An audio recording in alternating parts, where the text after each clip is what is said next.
Oh, yeah.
RNG's turn to ban. Radiant team ban. RNG's turn to ban.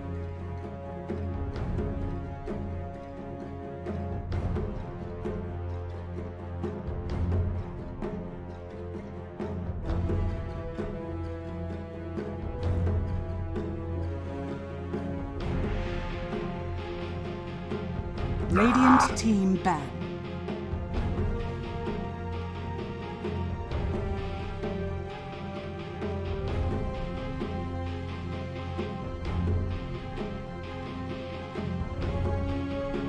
RNG's turn to ban. It's an interesting one because IG and RNG have played relatively recently, IG taking that one 2-0 and bucking the trend a little bit with the when they get chosen for the other side. They actually went with first pick this time here on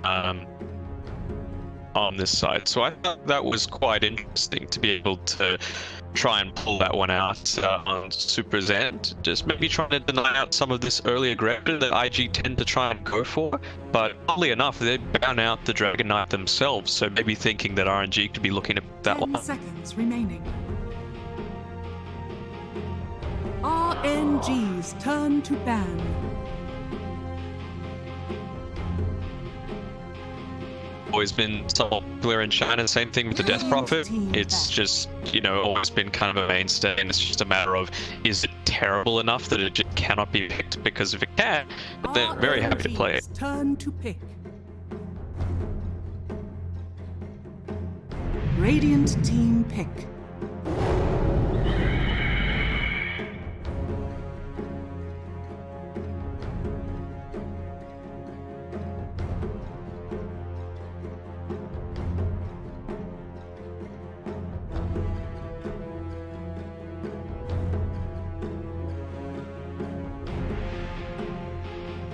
Seconds remaining. 5 seconds remaining.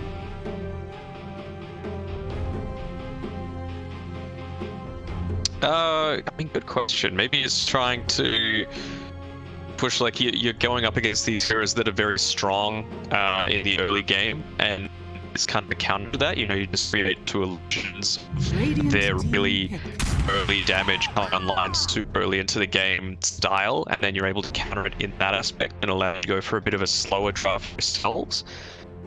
I'm potentially thinking, but you know, we were talking about it yesterday with the high maximum armor, high HP heroes that Soul Cash is just effective against as well, and it kind of, with the purge as well, does prevent a few of these heroes from coming through. You talked about the Windrunner being probably #1 on the board, but that really isn't a hero these days, so it's not really, I wouldn't think, a targeted counter towards that.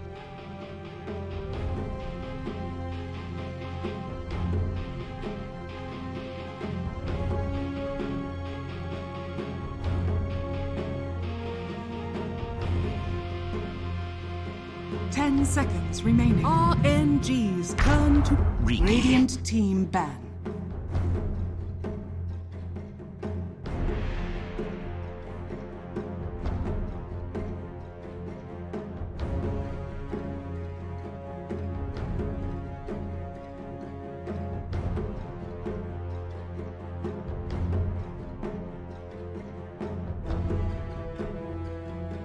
10 seconds remaining.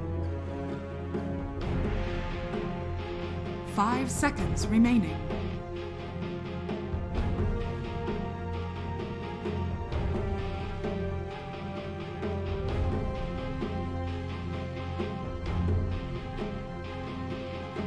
Yeah, and just another thing on that Ricky point as well. You know, Ricky wants to tag in the back. Mars's damage prevention is from the front. It kind of works out well that way too. And yeah, the mana burn can't be understated against the Mars. Doesn't have the biggest hero pool, although he is always going to be able to get off, you would think, at least one spell, because swing is very much core, at least in the early stages, for Mars, so he can get off a, you know, a necessary spear.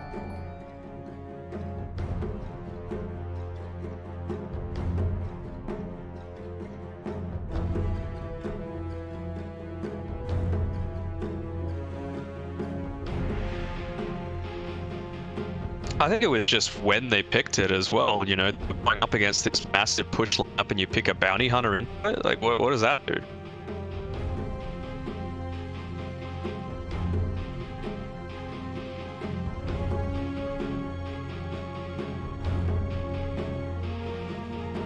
Radiant team pick. RNG's turn to pick. Mirana.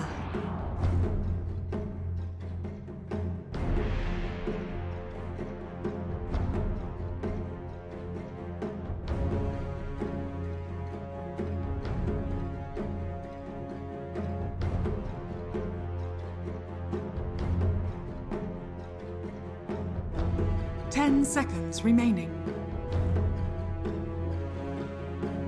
5 seconds remaining.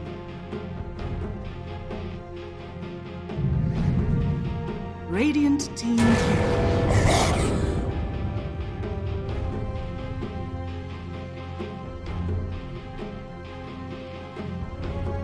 I mean, the way that I look at Dota is, in terms of buffs and nerfs, is it going to be relevant in the game, any sorts of changes, and movement speed is always going to be relevant. You always want to be able to take objectives faster, go from a gang to, you know, Roshan or whatever it is, be able to fight easier in team fights, be able to run away from gangs. So it's just always going to be a thing, especially now that a lot more of these movement speed items are percentage based, so it's like a multiplicative stack. So the more that you have to start with, better it is going to be earlier on for you.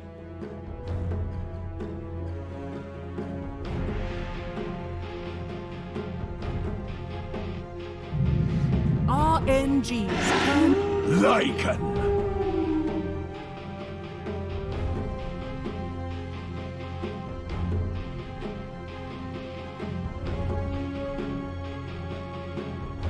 Yeah, it's very single target focused right now. You're completely right. Wonder how defensive they're going to. Radiant team back. And where they're going to lane this about as well is a big factor. We saw Titan to go up against the heavy melee line yesterday, but I just didn't feel like it's all too much, especially after those BKBs came out and you were able to deal with the Ravage with relative ease.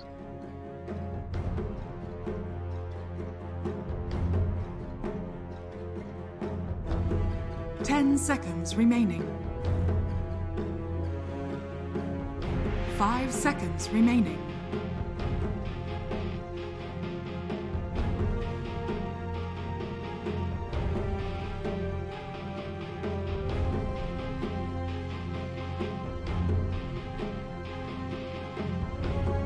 RNG's turn to ban.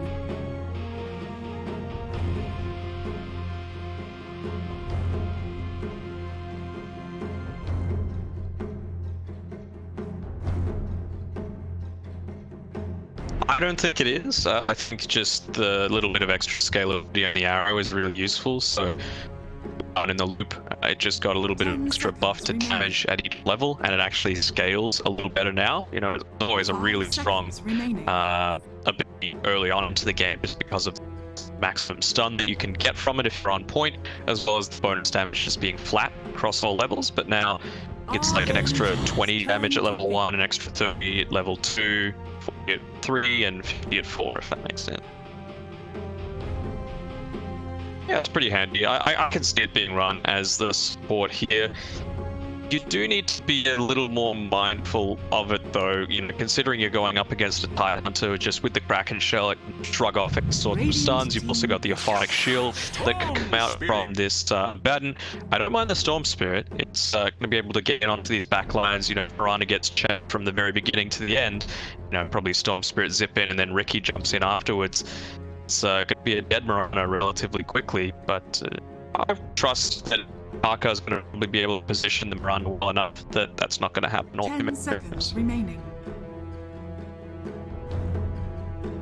5 seconds remaining.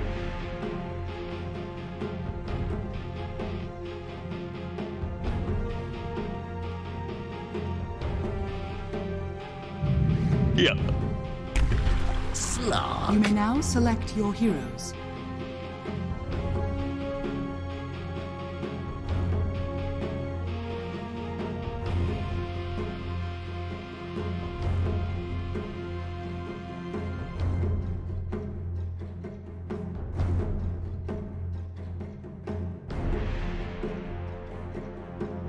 Yeah, and now as well you've got the better cosmetics on the Tide Hunter compared to yesterday, which should very nicely done. I mean, does Marzip have any at the moment? Other than the red spear, right?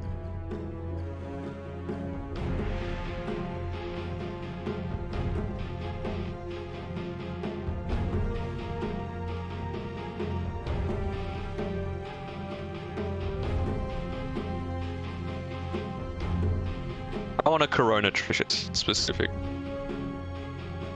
Yeah. Nice. Well.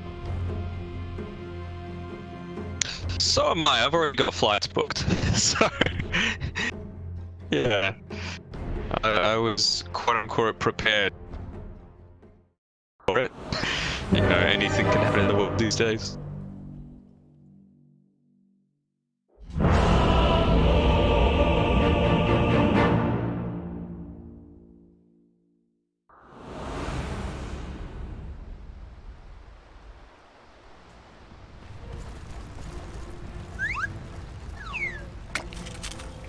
Prepare for battle. Dude, I was a little bit excited when the, you know, the expressions of interest for TI-11 came out. I was like, Australia, let's go. Like, it would have been pretty hype, but, you know, this definitely throws a curveball in the works, because if this year's is going to be impacted, maybe, you know, who knows, Sweden, but next year as well.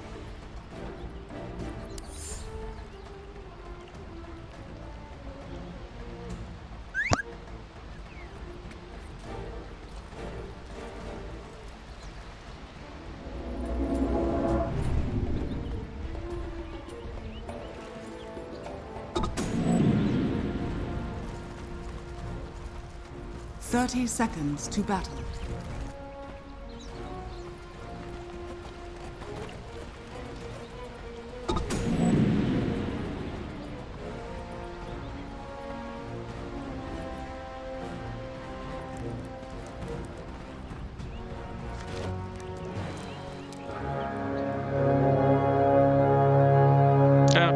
The win lane's not completely the usual thing that you pick up on a runner. You know, some go for the Blightstone just so they can harass a little bit easier in the lane.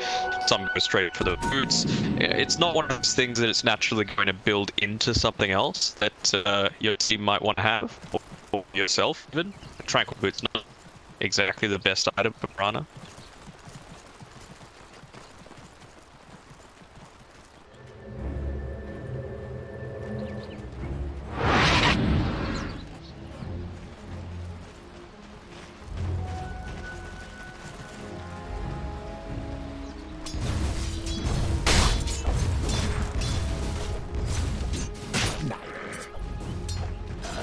Denied!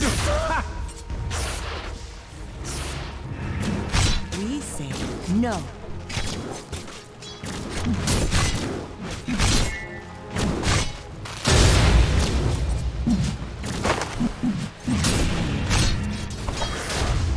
Just to put it away a little bit. Yeah, this lane with Kaka coming up against it really reduces the kill potential, right? As soon as you've got that Aphotic shield, it just means that Kaka both is prevented from using the arrow to its maximum potential other than lasting creeps. As well, you're always in a little bit of an issue with this shit just popping off and doing a lot of damage to him. I think not. Great move to you.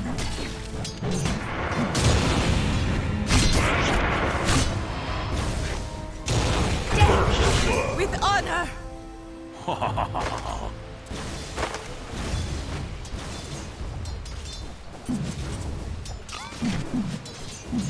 Yeah. And, really importantly as well, cancelling out the salve from Kaka too, so it's going to be a lot of net worth lost very early on into the piece.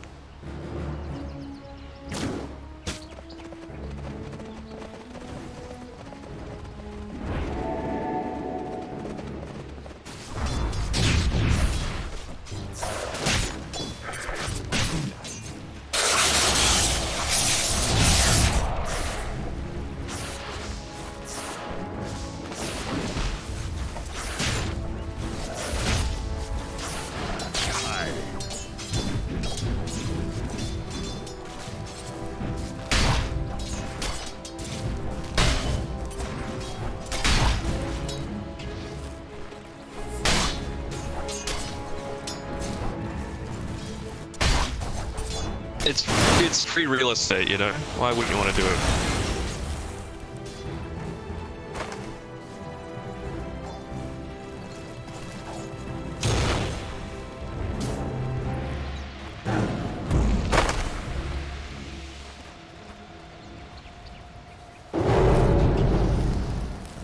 Radiant's courier has been killed.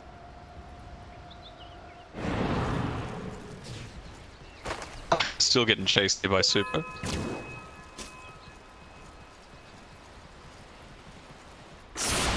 And that's the thing, you know, win-less Piranha is still slower than just Kid Combatant. It's kind of ridiculous. This is out a lot of these leap charges just to try and get away, and if you're Monet, you're pretty happy to take a 1v1 matchup against a Mars.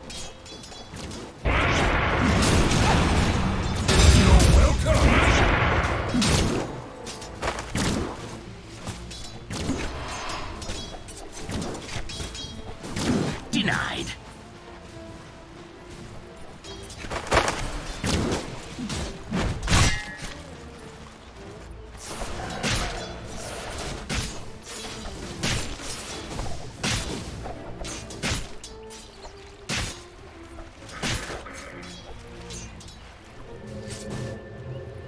Yeah, I mean, the only rotations that have happened so far are just for these runes. You can see Setsu's coming in. He's going to have to take the haste rune, otherwise the wolves are going to deny him off. So nice little play there by Flyfly. Monet. On a little bit. Watching out a lot of this map regen coming from the Abaddon, so doesn't have all too much left. The Mango remaining.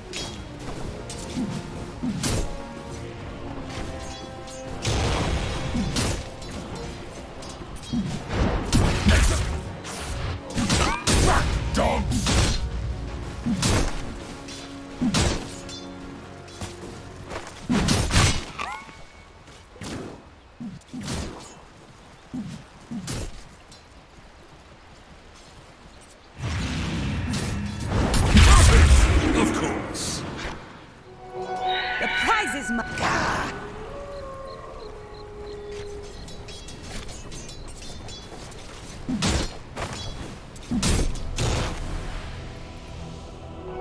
Could have even had the chance for a double kill, you know? Just finished up the Soul Ring, so he does have that boost potential off both of his key abilities.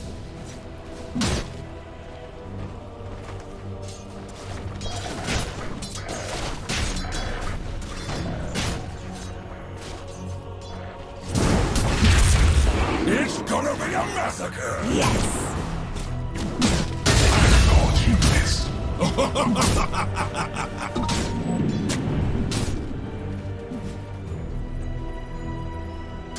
I mean, going later on, you're always going to have some more scaling, I would feel, on RNG side, just because you've got a Tidehunter that if it gets to, let's say, level 25, he's going to have all of that increased damage. You know, if playing it in this style. Oh, speaking of him, he's getting ganked a little bit down here.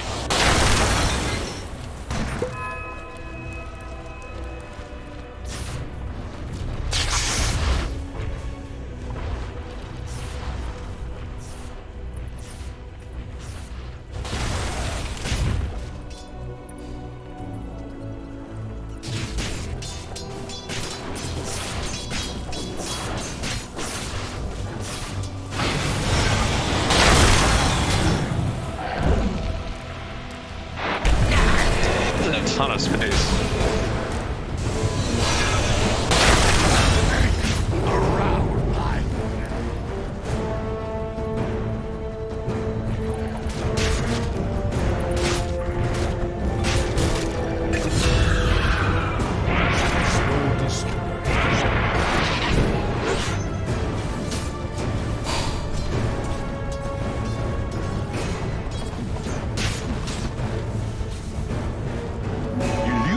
Never mind, consider such gifts a curse.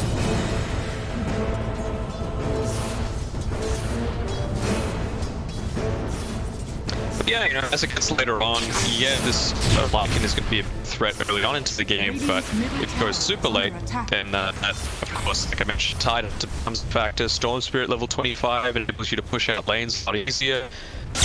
Yeah, once the BKB starts to reduce down on like...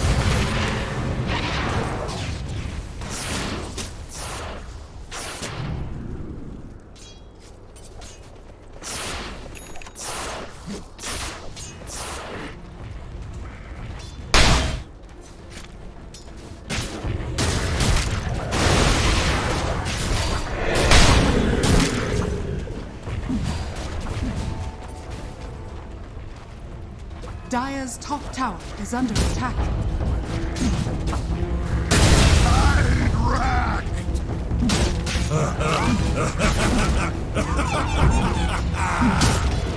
Radiant structures are fortified. For one, he's got that great passive regen as well, not needing to push up the books. He's only 10 seconds away from being able to use his next ultimate if he wants to, and his will just keep on Radiant's middle cooldown. tower is under attack.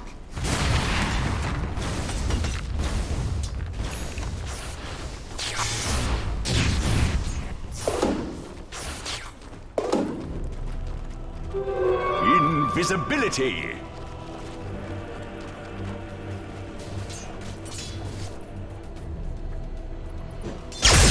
Here I am. That's one way to cash in. Blown away.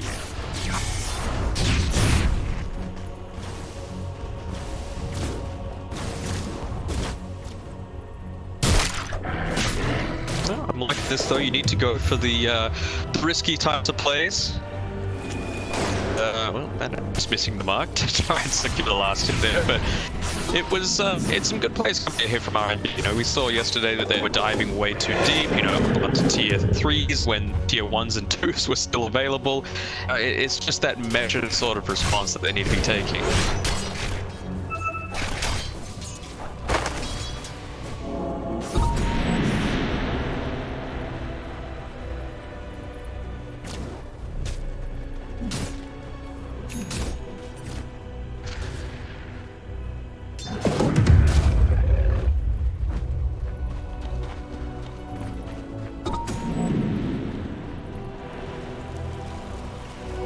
I'll take that. Haste.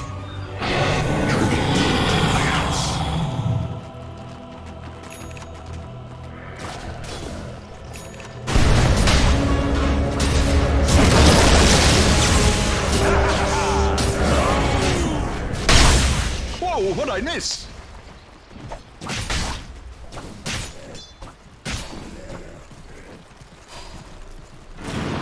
I mean, they didn't have any sentries. All the heroes that started to rotate in, there was no detection when that Moonlight Shadow was popped, and you know, with the ultimate like it, all you need to do is really run away out the Tidehunter ulti. Dire's bottom tower is under attack.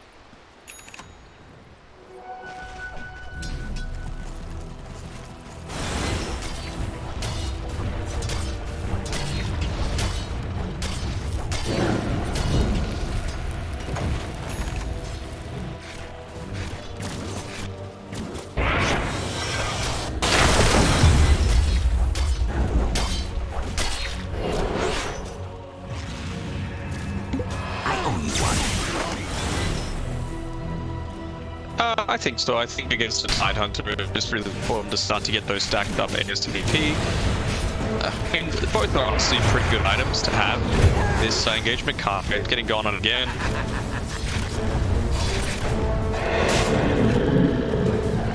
Yeah.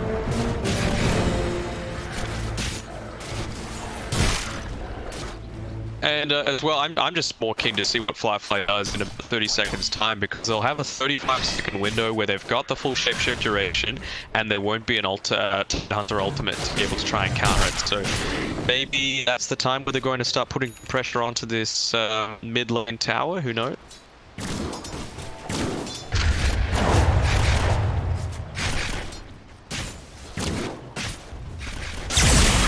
Dire's top tower is under attack.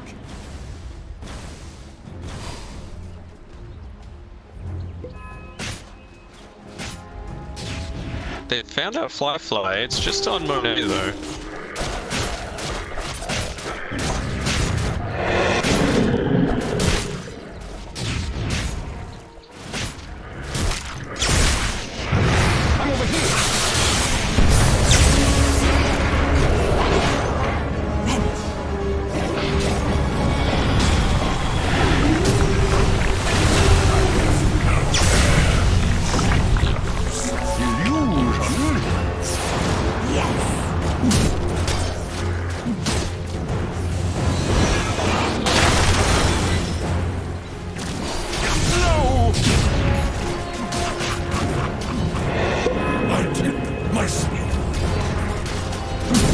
Dire's structures are fortified.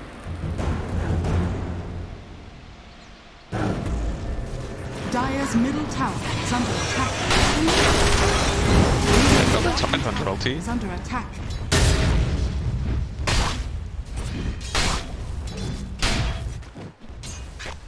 That was a cool little play from the Lycan there, just realizing that, look, I'm not going to be able to really impact this team fight, but I still want my creep to. He just finished up his Necro Book level 2, so we still popped the ultimate, even though he wasn't hitting anything right until the very end.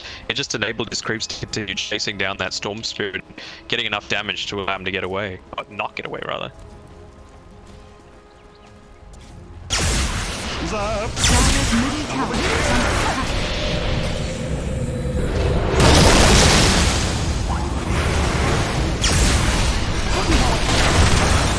No cell can hold me.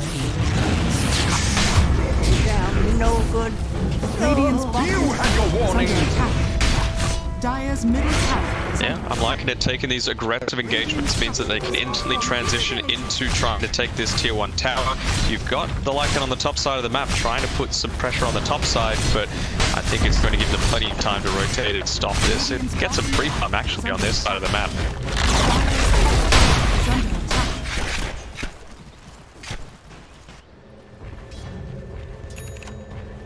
is under attack. Radiant's bottom tower is under attack. I think it's part confidence and part necessity, you know, realizing that you're up against a Lycan, you need to make these early rotations happen, you need to slow down the cores as much as possible, and if you can take a tower, then great, you know, they're just banking on their ability to outplay IG. The fact that they didn't have a couple of cooldowns meant that it was just a little bit easier, but yeah, as you said, it's a balancing act. Because of all of those spells being used, it means that IG free to take the Aegis, and now they can be on the front foot.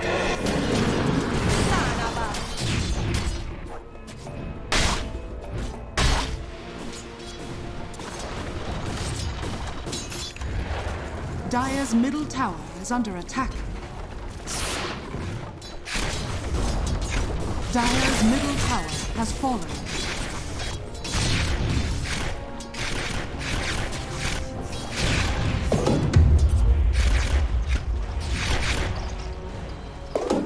not really, if I'm being honest. Just about the Battle Fury, I do like the build-up for it though. It's a lot better, it's a lot more gradual. You don't need to commit all of your resources into something like a Demon Edge because you have the risk of dying and losing your unreliable gold. Now you've actually only got the Metal Hammer as well as the Broadsword, so you know you can have that extra amount of damage that enables you in team fights, allows you to farm a little bit quicker earlier on. Change overall, a bit more of a fighting item as opposed to farming too.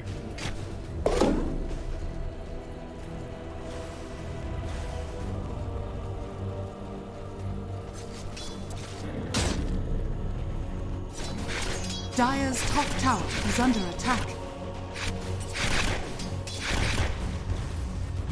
Radiant's bottom tower is under attack. Dire's structures are fortified.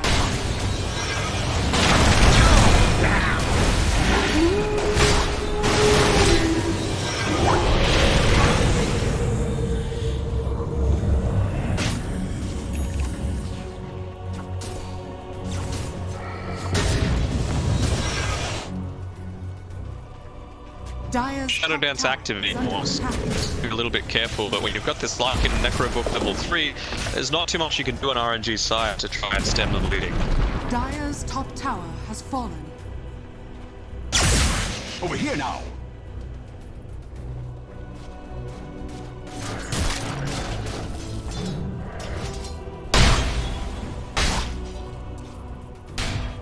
Radiant are scanning.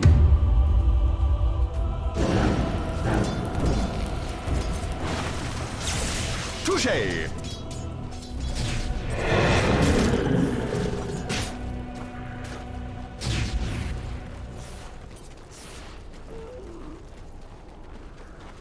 And now at least you've got the level 1 smoke screens, so there is some potential.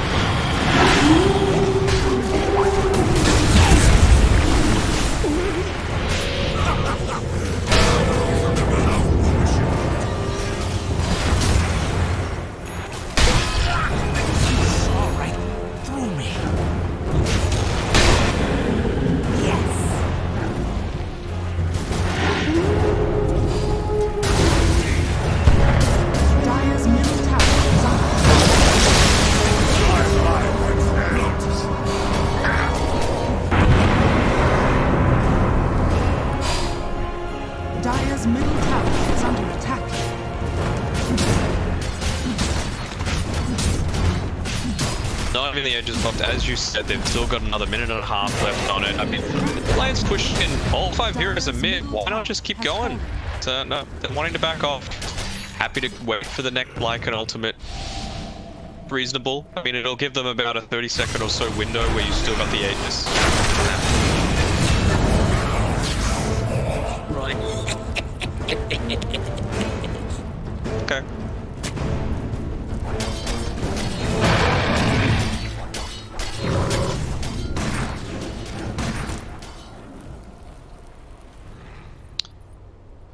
I'm liking the way they're going about this as well in terms of the order of towers that they're taking. You know, the bot side, they're just ignoring it completely because they don't want to give that quick reset to RNG. That'll allow them to, you know, just...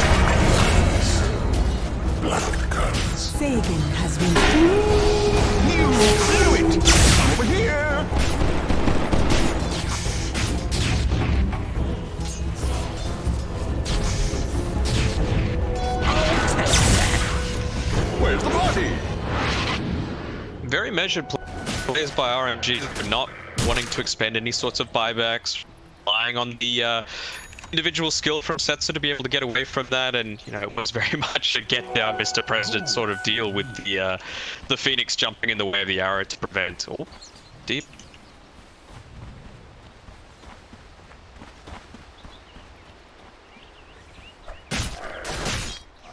almost low on this bus side.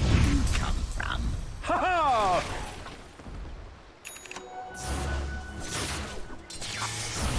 To that level 15, big power spike, no matter which way the talent tree decides to go.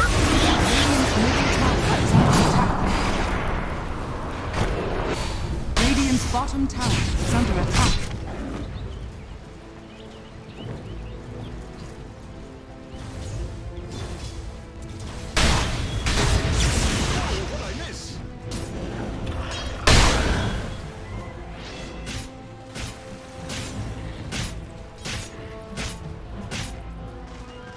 I mean, RNG are doing well to hold on with their fingertips, basically, with this game.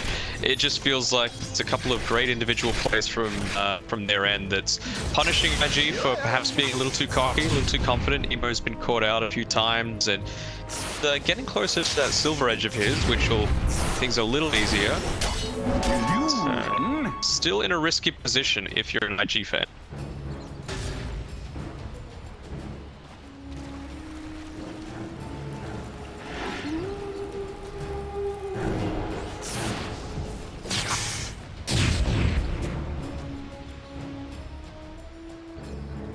Radiant's bottom tower is under attack.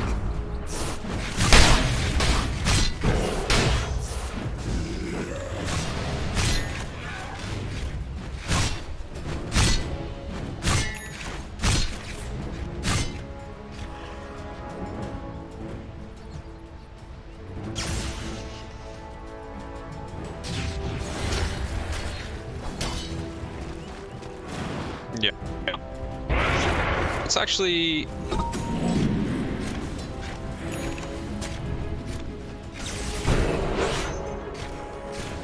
It does other things as well. Regen, the heal, left and stuff.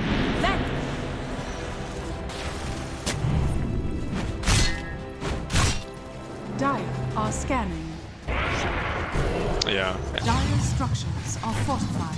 And you're mentioning, you know, the weight of the world being on Setsu's shoulders. It's not even just these team fights, you know. If he's alive in general and he can get the mana to do it, he can push out these waves. He can stop a lot of this impact that the Lycan's having, especially now that he's level 18. It's max level ball lightning, so more damage coming through. It's going to be able to go off faster. I don't know, it's just a matter of, you know, being able to take your timings, not item timings, but actually how much time you're spending doing objectives on the map.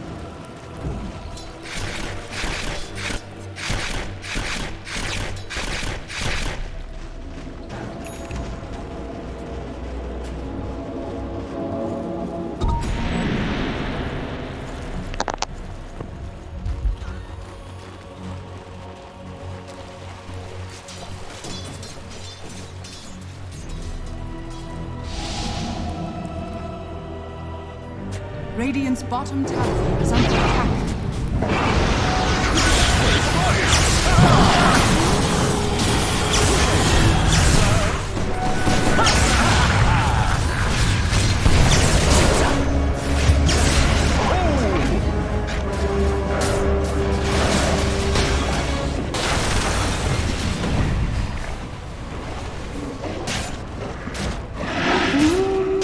I'm over here.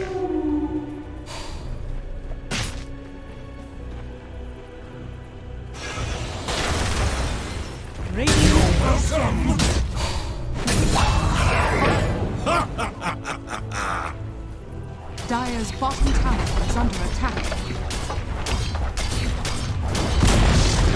Dire's bottom tower has fallen.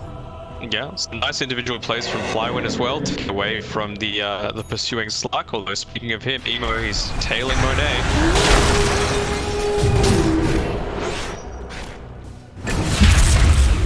Execution style! Mars the Impaler!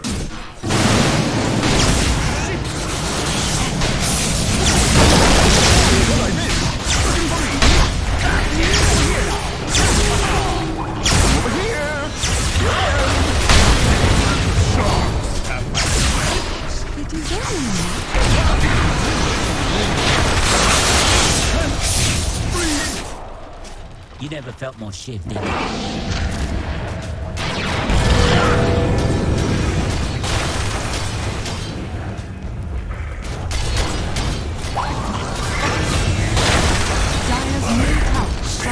those essence shift stacks as well. He stole 156 agility in these team fights.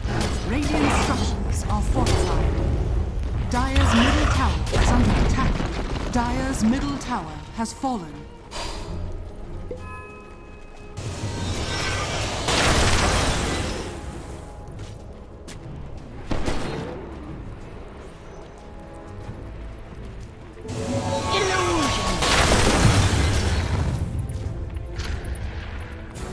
What a bounty!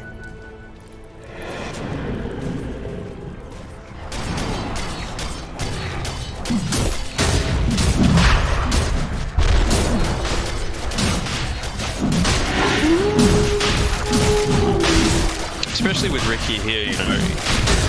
Storm does a ton of the damage, but Ricky is such a key important part as well, especially with the neutral items that have been provided to him. You know, an Hip Claw on this Ricky means that he is dishing out a ton of this damage. And again, speaking of neutral items, there is a Philosopher's Stone. There's plenty in your stash, but nothing being used on him right now. So some inefficiency coming out from RNG. Double damage!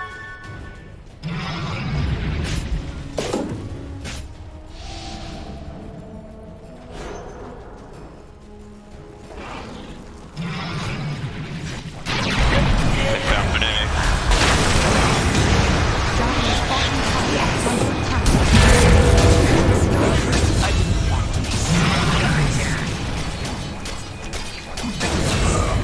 So dark.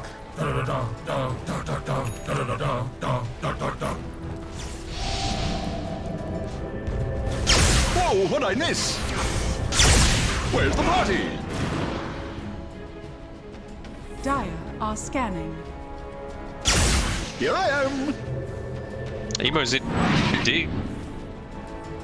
Wanting to get a few more of those essence shift stacks up, and you can see how important, you know, as you said before, Emo's carrying this Gem of True Sight, so he realizes how important it is just to eliminate the rookie from the equation from the very beginning. It means that RNG's damage potential is reduced significantly, and with the Mirana just sticking by and buffing him up with a Solar Crest, both means that the Riki is going to die quicker, as well as those essence shift stacks become much more of a factor.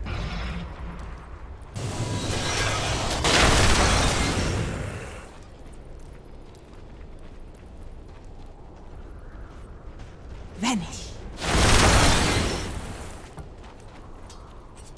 Radiant are scanning.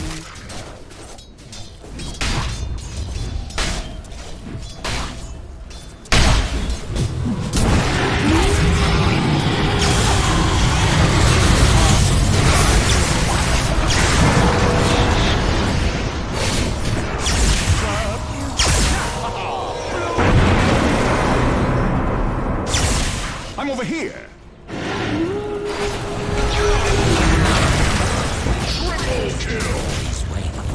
Dire's middle barracks are under attack.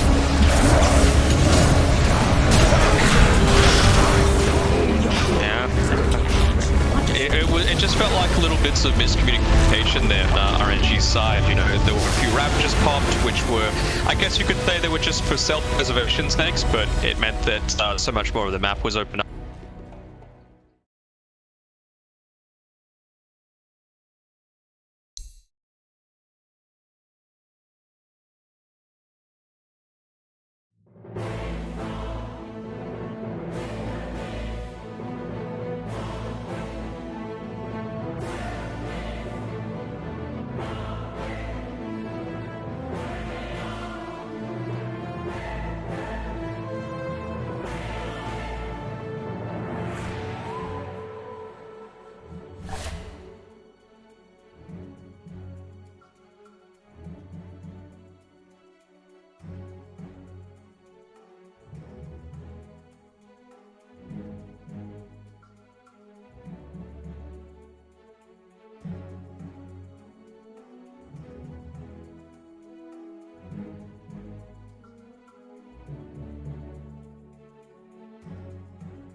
RNG's turn to Radiant ban. team ban.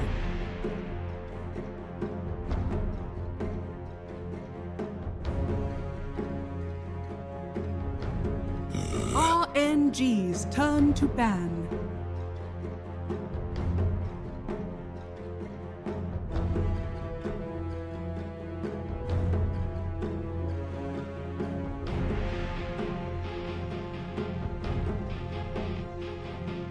Radiant team ban.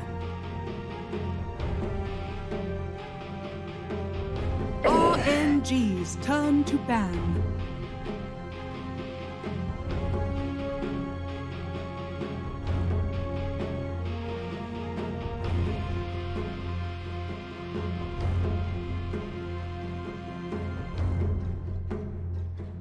Radiant team ban.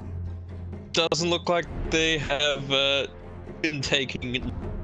I can't blame them. They're the ones that are in this league. They're top 8 team. I'd say top 6 probably in China. They know what they're going on about, but there's only so many times that you can and have the exact same thing happen before, you know, changes need to.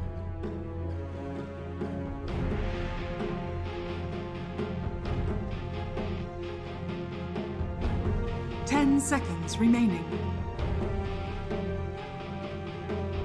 5 seconds remaining.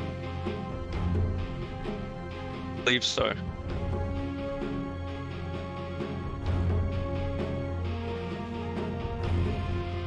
Radiant team ban.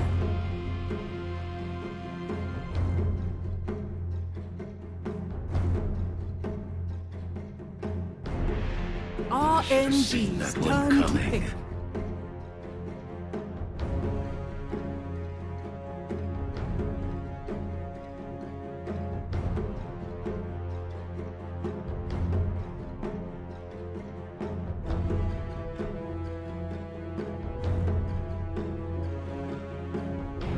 Radiant team pick.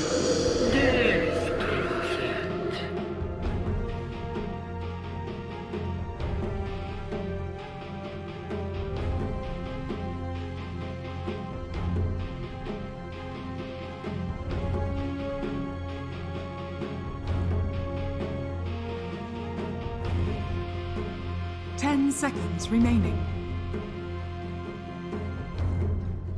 5 seconds remaining.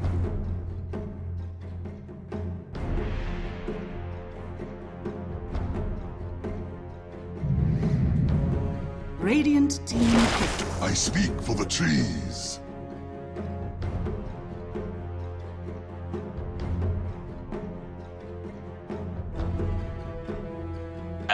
The Dragon Knight, they had a Shadow Fiend, they had a Shadow Demon when they came up against them at that time, and it just took out for them entirely. 10 seconds remaining. 5 seconds remaining.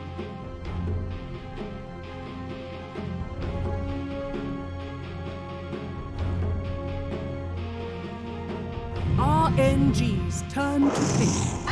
Magi!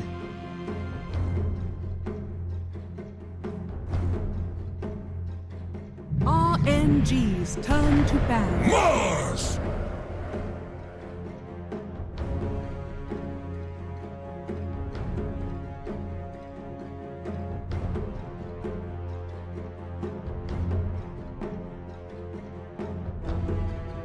Reasonably strong laner as well if it was to be put into that tri-lane situation. Of course, Ogre as well fits that mold. So just see what they go for with the remaining the next 4 picks that are coming out after these next couple of bans. I like the PL ban. It creates a lot of harassment onto Mars as well as the DP.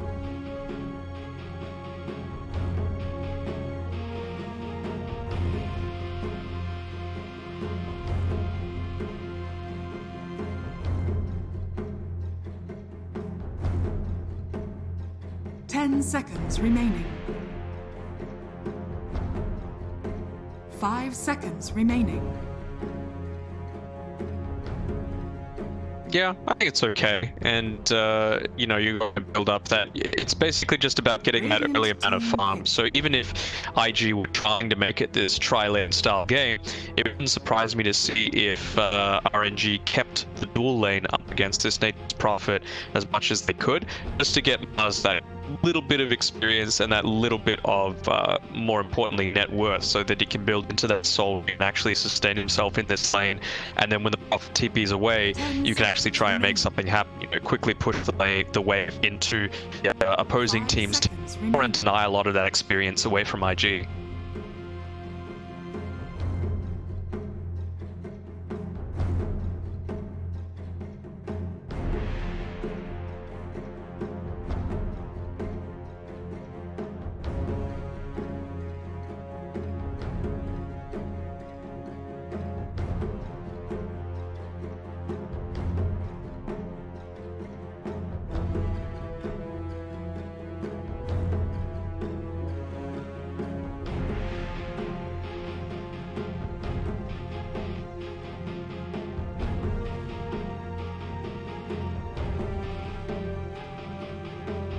RNG's turn to pick.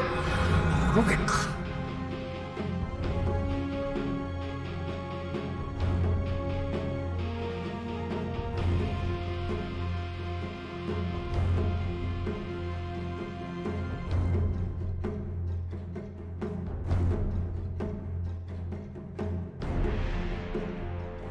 10 seconds remaining.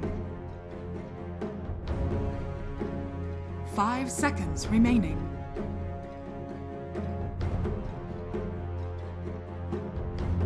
Yeah, I mean, with the Lycan as well, in the previous game, I think in terms of kill involvements, there were 15 Slark, so it's not like he's playing this passive rat-only style build. He's getting really active and aggressive in these team fights, so I really like the way Fly goes about it when he does play the Lycan. And, you know, that was last game, and in the previous game when they played the Lycan as well, he went 12-0 and 12, so it's very much a comfort hero for them. See if that's the way they want to go. 5 seconds remaining.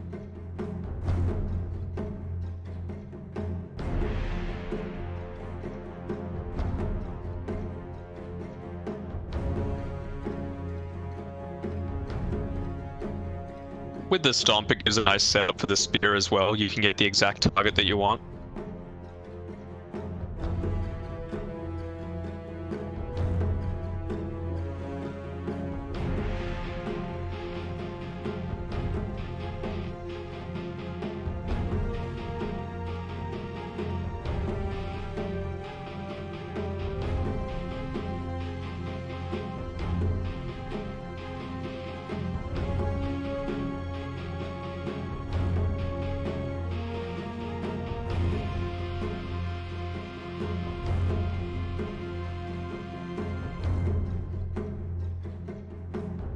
RNG's turn to pick. Riki.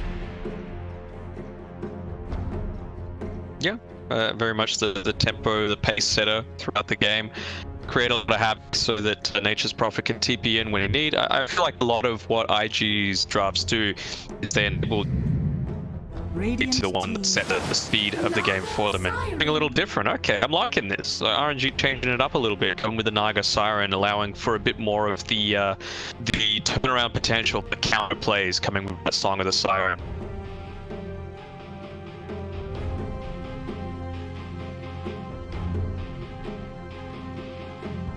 Ten seconds remaining.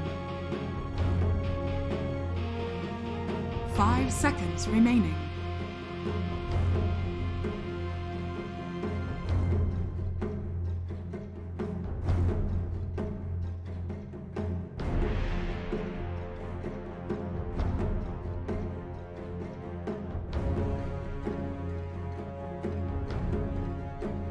RNG's turn to ban.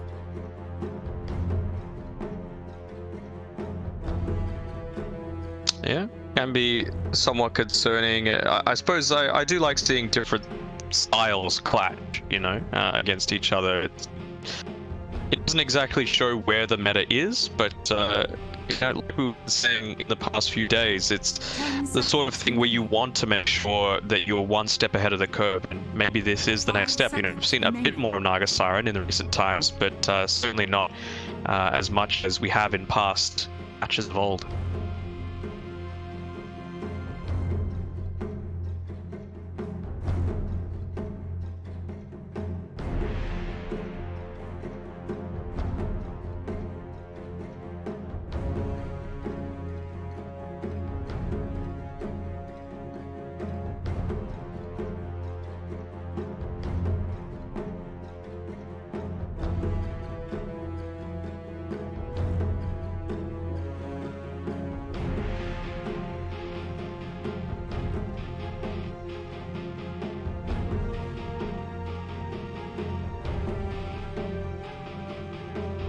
RNG's turn to pick.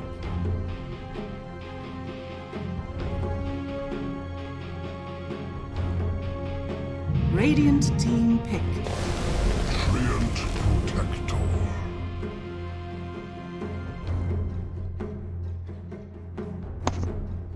Yeah, obviously the main purpose of that is protecting this Naga Siren. Of course, DP as well. You just want to make sure that Exorcism can get its full duration off. But I think they just want to make sure they're putting a lot of eggs into the Naga basket this time around, because, you know, with the Quap ban as well, it's kind of the anti-carry in that it can run at you very, very early on, similar to Razor, but perhaps with a bit more burst damage or AoE teamfight potential.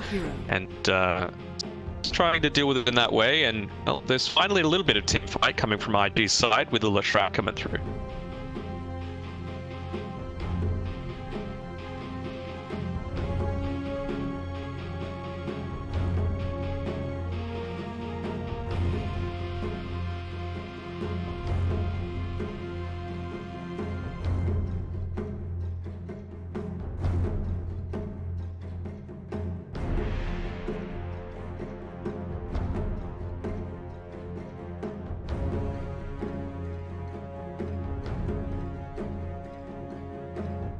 Yeah.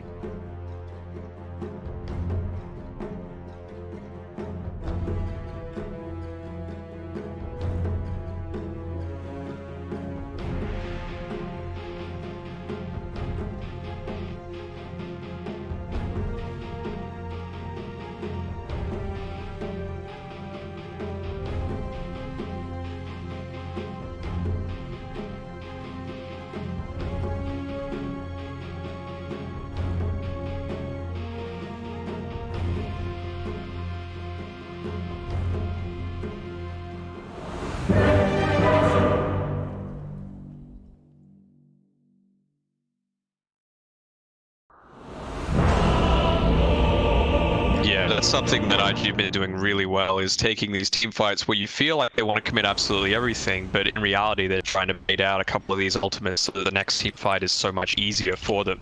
I think a big part of this as well in terms of RNG success is how it's going to be put on September, how successful it's going to be in being able to get some early farm, it not dying. If he can get that early meteor hammer, he could start to, you know, go very aggressive, start to nuke out some creep waves, slow down the progress of IG, and then eventually do a similar role to, I guess, kind of what Nature's Prophet's doing, you know, TP to the fights and then have a big impact in that way.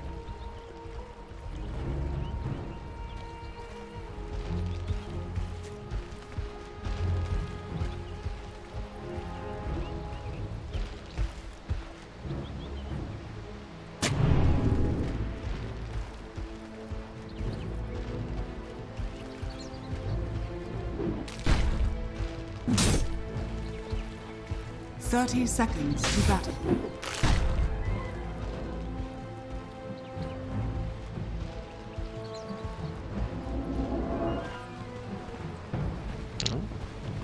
Flyfly saw that September was coming up from just above that tier 1 Radiant Tower, so wonder if he'll realize there's been a ward placed there quite aggressively.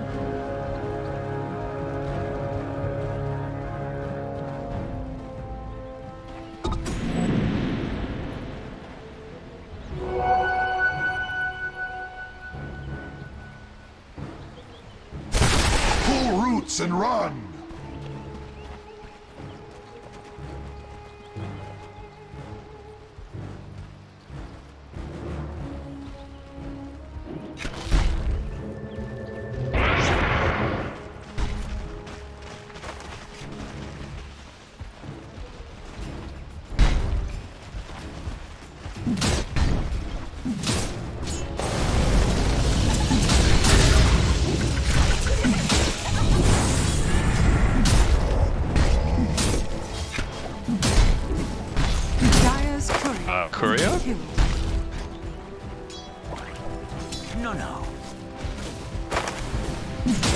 I think so.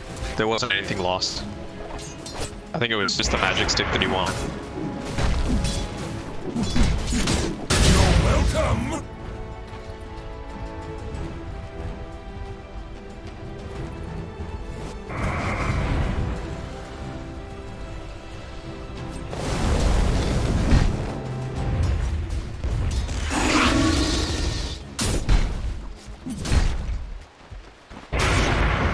Super, he's got that Astral Spirit charges up, so he's going to have a couple of extra seconds of just harassing JT down with 370 movement speed.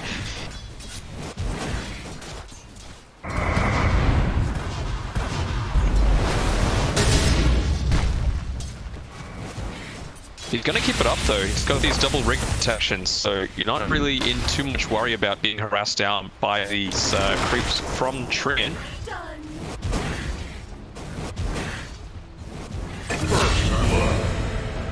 First blood!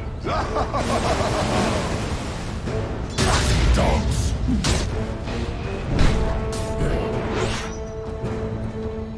Yeah. Instantly buys up another set of tangos, realizing, oh, maybe I was a little bit too aggressive with my tango use. Could eventually be forced into buying a Rolling Blade just for the escape potential.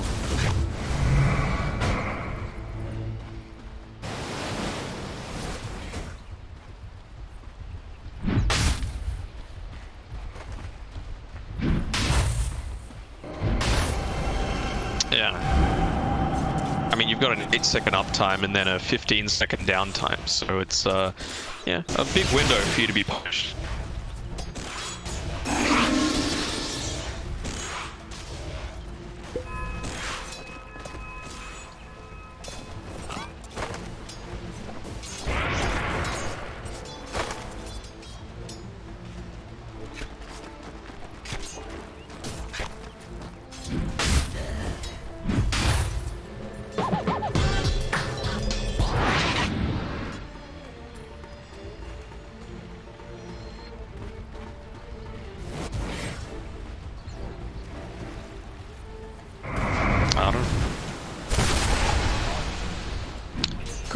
Could be. Especially now, the investment, right? 90 gold, about that.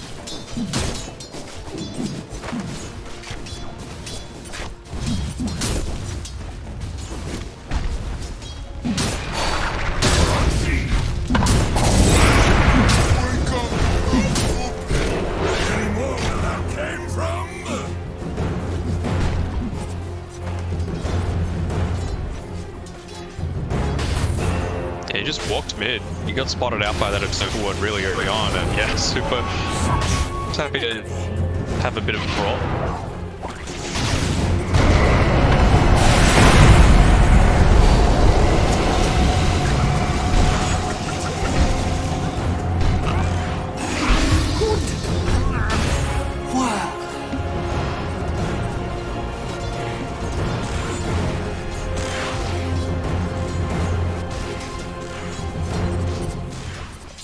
Yeah, nicely done. Realizing the importance of having that maximum spirit side to prevent any sorts of gank that might be coming through.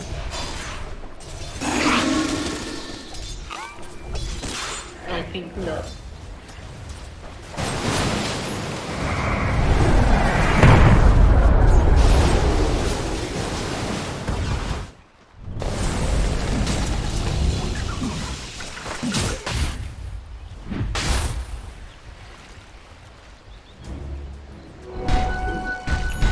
Go! Gold from Apple.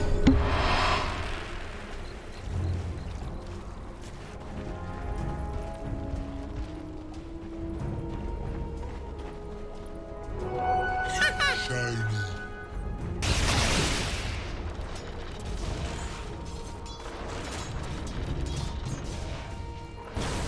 I would think so. You know, a big reason why DP came back into the meta so strongly is because of the 20% movement speed bonus. So, as soon as he builds up maybe into these boots, which he's just gotten delivered out to him, maybe it's going to be go time.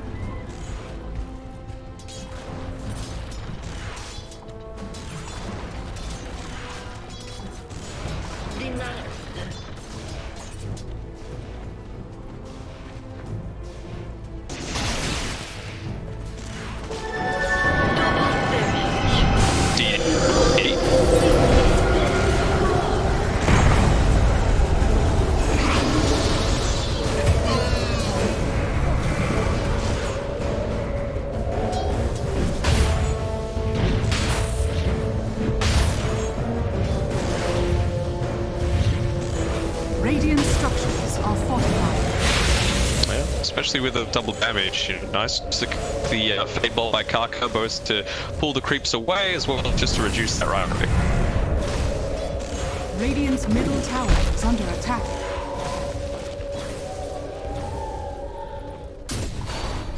It's gonna be a massacre! Stealth fails me. The only one surprised by this is you.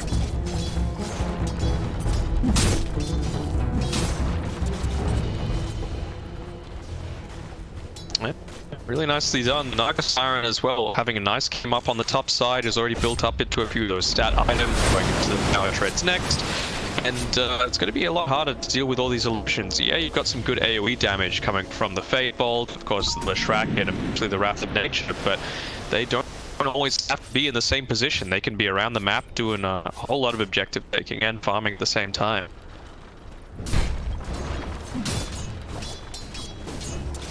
Denied.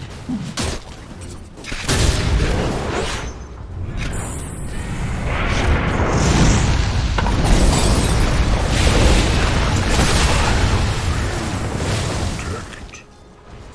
Cut you down.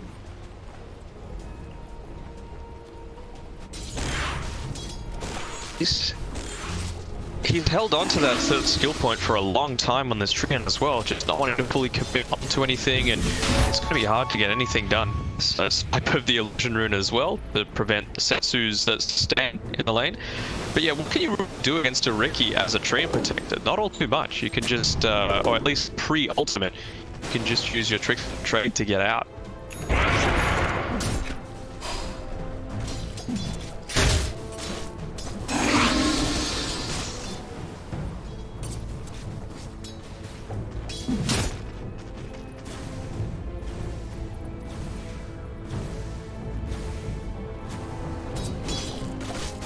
Not for them.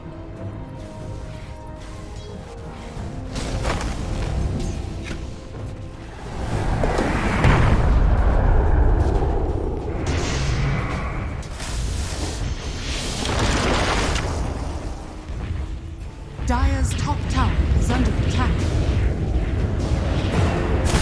Warriors of the wood.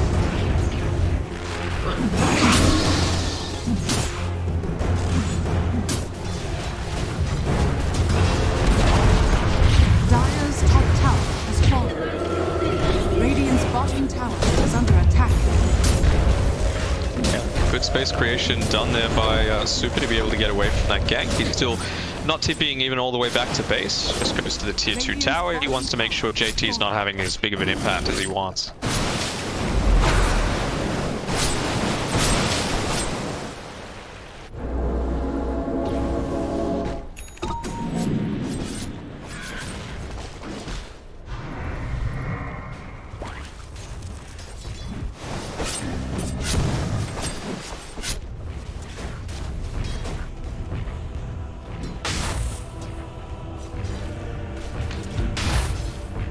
I think it's really important for them to take it on the bottom side, which is why I think they wanted to put a lot of the focus onto mid and bot early on, because one of the big advantages with the Dire side now is that you essentially get access to both sets of ancient camps. You know, it becomes a lot harder to be pincered from the right side now that you've taken that tier 1 Radiant Tower, and as long as you hold on to the outpost, there's no real fear of repercussion outside of that tier 2 tower, but you're a fair ways away from any sort of gank.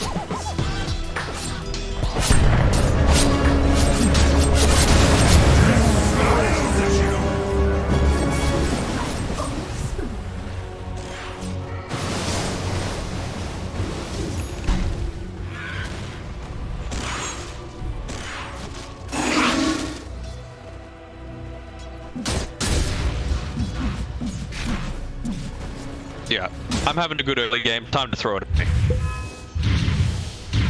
But you could see here, Monet, he went straight for that ancient stack as soon as they had the early potential. Now we've got the first Blade of Alacrity. He's nearly finished up his Yasha, and see, just having tier 1 tower gone on the bot side gives him the freedom to start pushing into the Radiant jungle.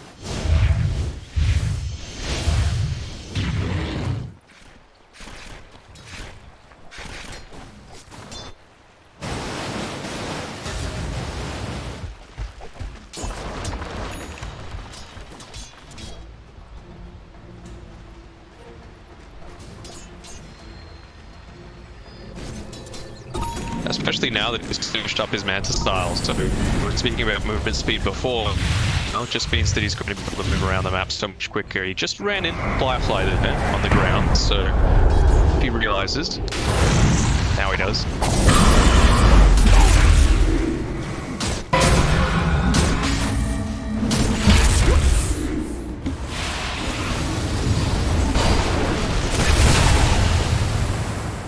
You merge with the impurity.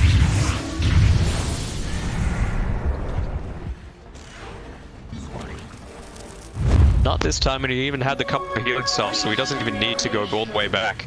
RNG continuing to try and keep the pressure up on this bot side, but we've got 4 heroes in the Radiant jungle trying to make a rotation. He's just... yeah.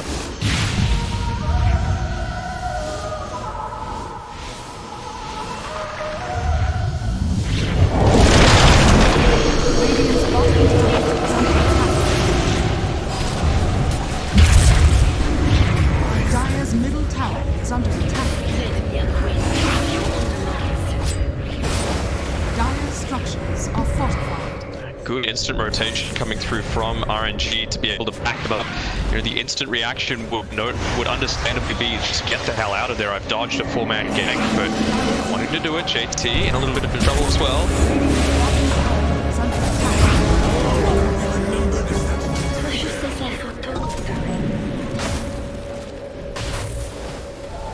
Radiant's bottom tower is under attack.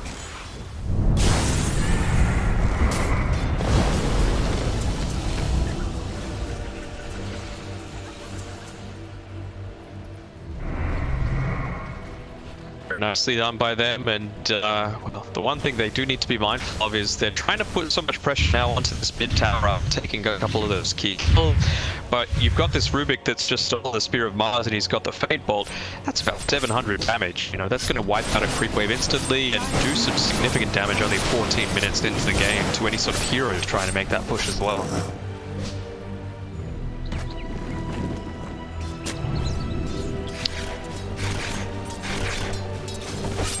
Radiant are scanning.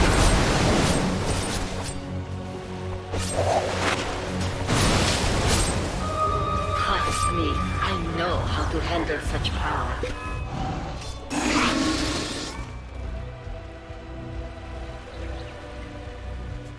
Yeah.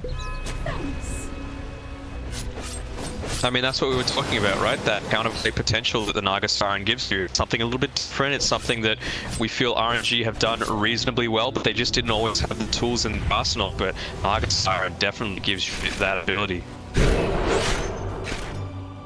Found the tempo.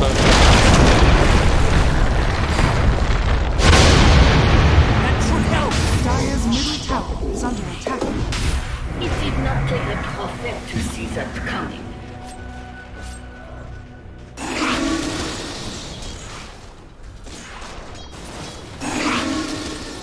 Loaded to the gills.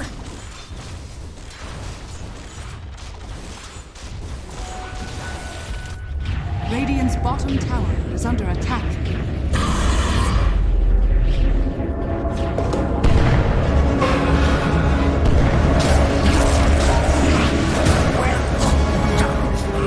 At least you're trying to steal from the best.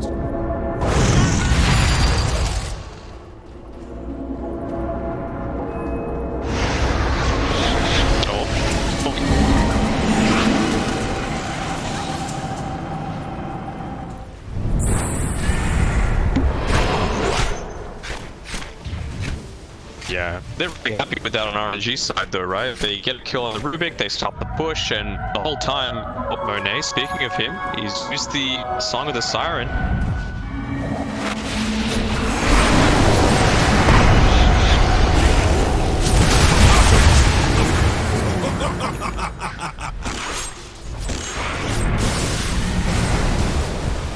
Dire's top tower is under attack. Radiant structures are fortified. Yeah, stolen exorcism by Kaka here, and I'm really liking the way he's going about this as well. You know, obviously he needs to be there to get these kills off. He's gone a bit more of the aggressive build with a couple of the points in the ensnare before he had everything else maxed out.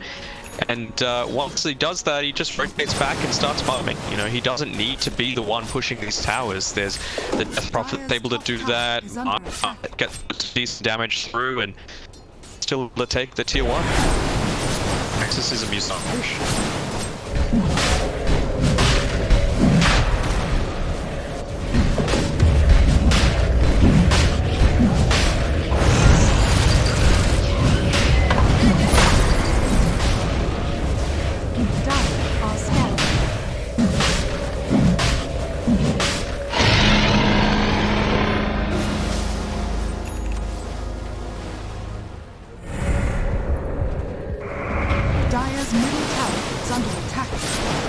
I would say so. You know what? Other than that, what real burst potential do they have to try and deal with him? It's all around the Nature's Prophet with the ultimate. It's all around the little Shrek damage coming through. Rubik and Ogo don't do all that much for support, and when you compare that to what a Tree and an Elder Titan are able to do in the form of team fight, it's a very different kettle of fish.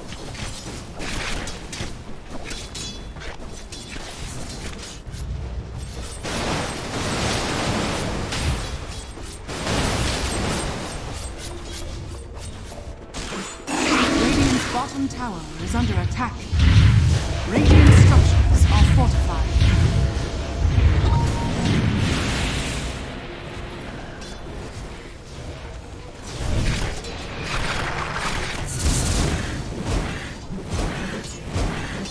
Radiant's bottom tower is under attack. Radiant's bottom tower is fortified. I mean, Blade Metal as well for... It's kind of odd as a third item, to be honest. As a first item, I definitely see it for Nature's Prophet, you know, or any sort of int carry, where you've got a lot of right-click damage coming out, you're very, very strong just based off your inherent toolkit, it gives you a little bit of intellect through the road, and then suddenly they're taking a lot of damage, so it's just this really high burst damage early team fight build.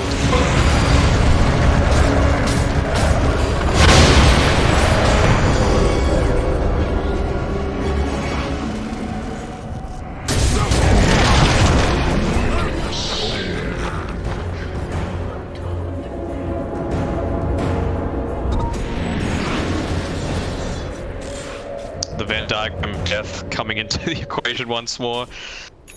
Still got a decent duration left on this exorcism. Let's start to put a little bit of pressure onto the top side and look to test the bounty runes.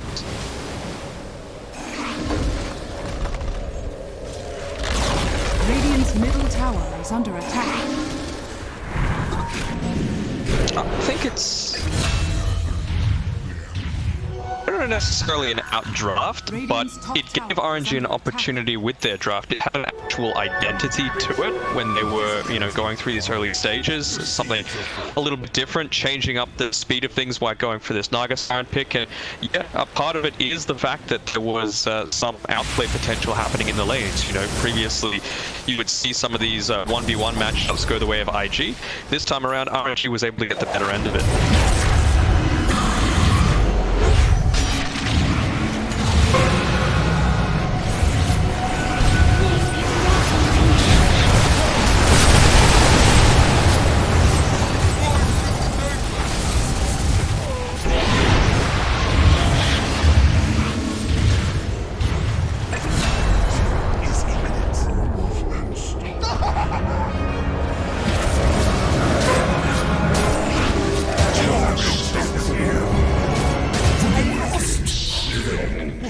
Down already?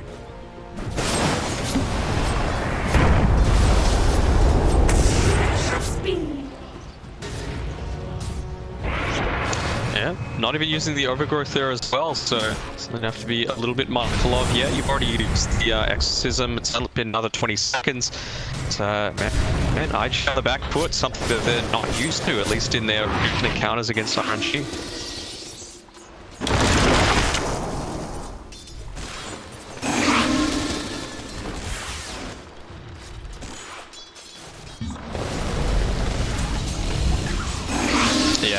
You can see he's moved away from this blade mail that he had queued up. He's gone for Mjolnir instead.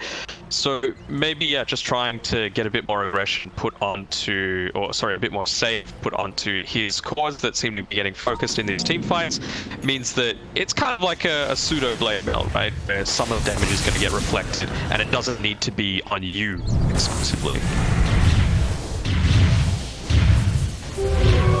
Invisibility.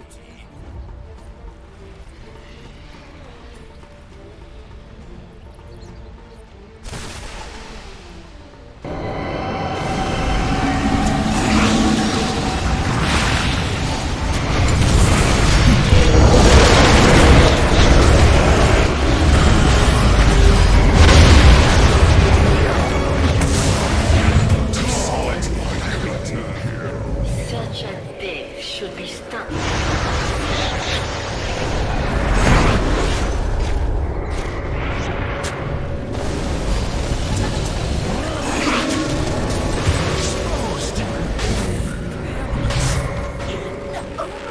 Loaded to the gills.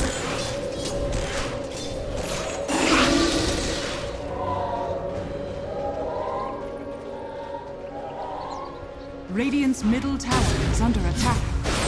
Dire's top tower is under attack. Yeah, I mean, now you've got that Skadi finished up on the Naga Siren. It just feels like they're not able to, because of how the early game went, burst down this CP, who's a huge portion of RNG's damage quickly enough. Again, another solo kill going to be grabbed on Kaka, but you had 4 heroes hitting exclusively onto Setsu. He just passed the BKB, gets a few siphons off, and he's completely fine.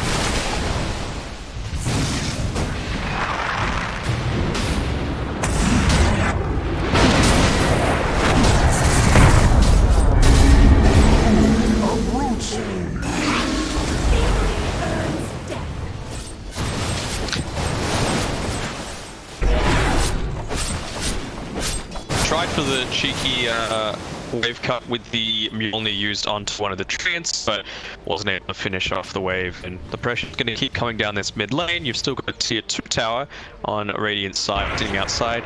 I don't really feel like they need to take it. The bottom and the mid lanes are still very, very important, especially when you've got such a farm-heavy lineup with this Naga Siren. And yeah.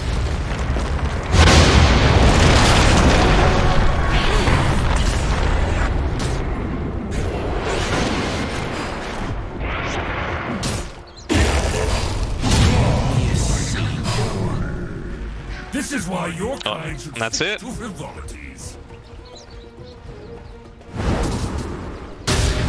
So we were saying 25 minutes, right? But it's the other way around.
RNG's turn to ban. Radiant team ban.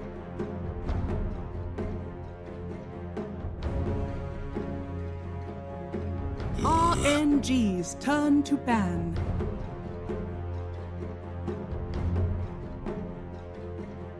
Radiant team ban. RNG's turn to ban.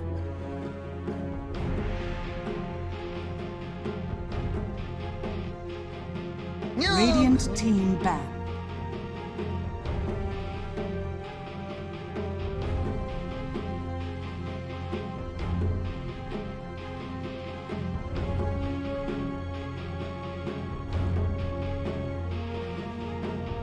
RNG's turn to ban.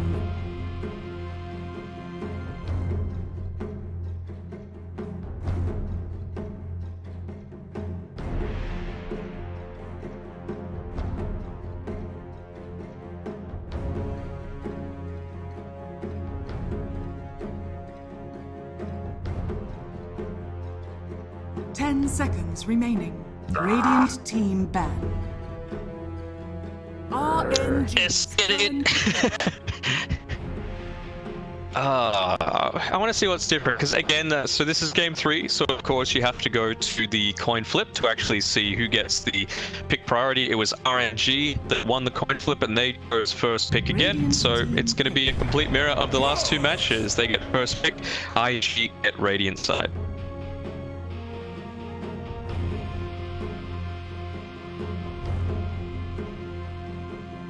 What slipped through? Oracle's.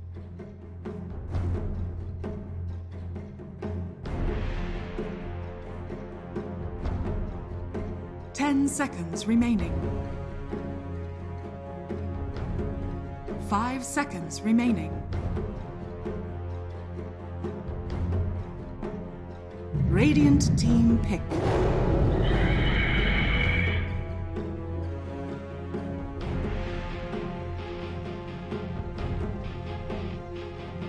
Yeah. Was it IG that picked a game 1 or was it RNG that picked a game 1? Yeah, that's what I thought.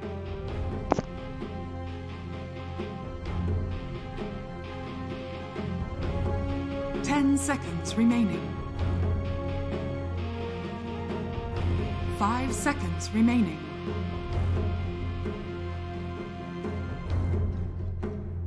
RNG. Is this in competitive or overall?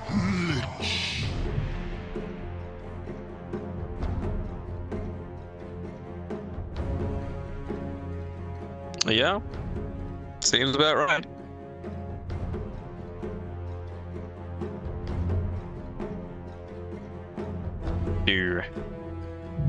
Maybe he needs that movement speed nerf again, you know?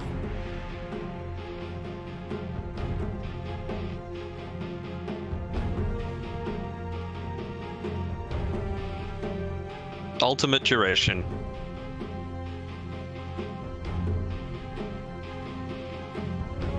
Two and a half seconds. Yeah. 10 seconds remaining. 5 seconds remaining.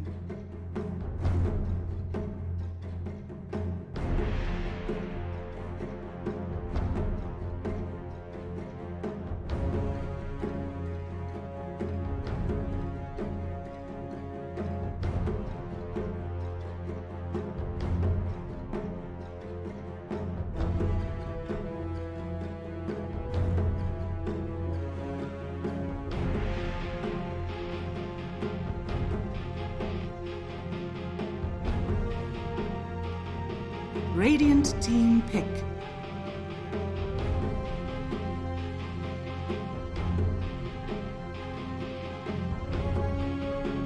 Yeah, well, they didn't like the turnaround potential that the Naga Siren gave RNG, so they've removed that one.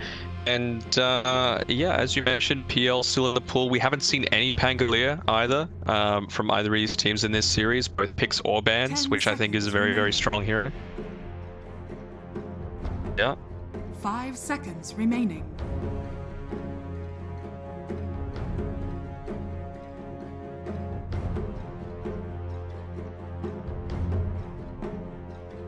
RNG's turn to pick. Dusk.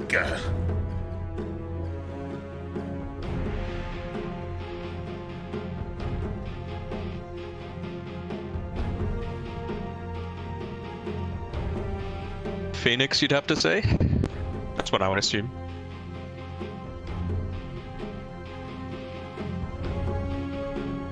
Seconds. You just want to see the Falcon punches start coming out? 5 seconds remaining.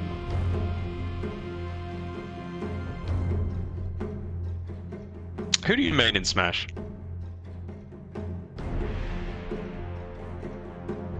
That's not what I asked.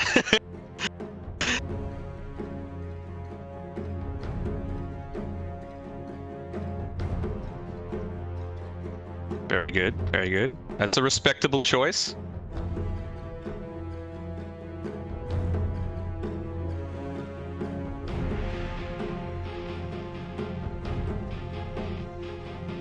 Is that with melee? Yeah.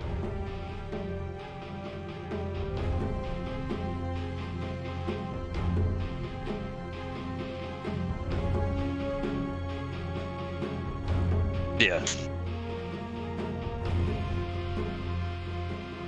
I mean, Brawl and Smash 4 are just terrible, I'll be honest. Ultimate's alright, and 64, of course, the one that started it all, but yeah, Melee, that's the king.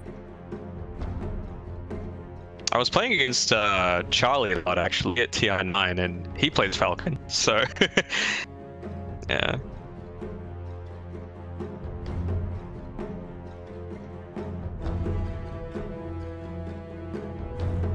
Mm-hmm.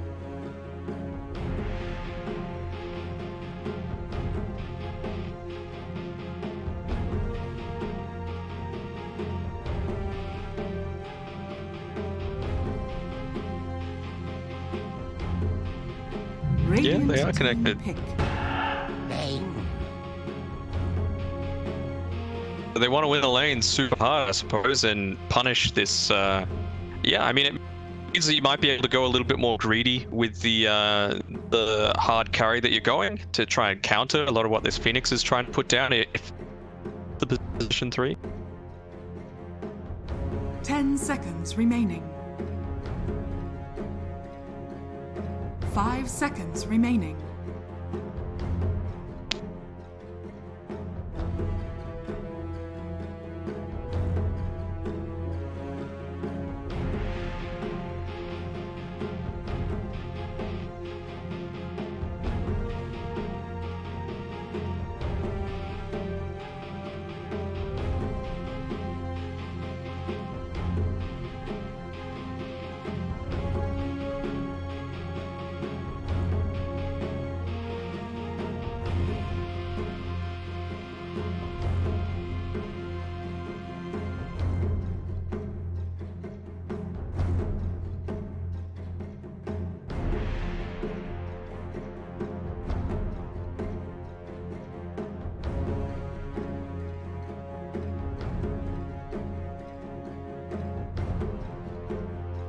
Like an Abaddon or a Legion Commander or an Oracle because of the save potential that you've got with an ultimate. But with these types of heroes, it's very much different. You know, you can get pretty good range on the Bane. Aether Lens is probably one of those real core items that you're going to build onto him, and then you can completely disable someone as the position 5 support from a really long range.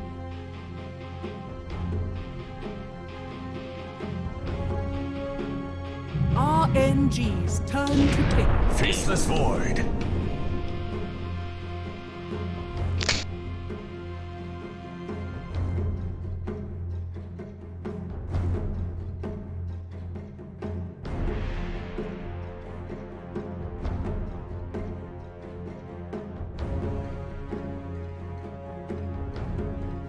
Seconds remaining. 5 seconds remaining. Radiant team ban. A world devourer.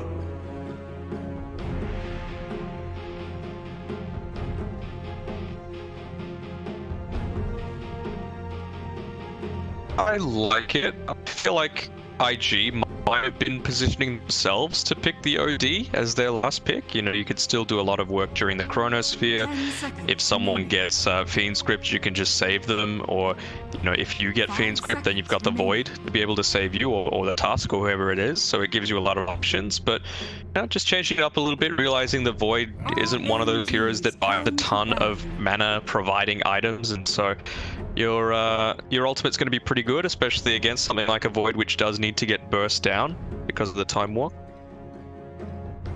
RNG's turn to pick.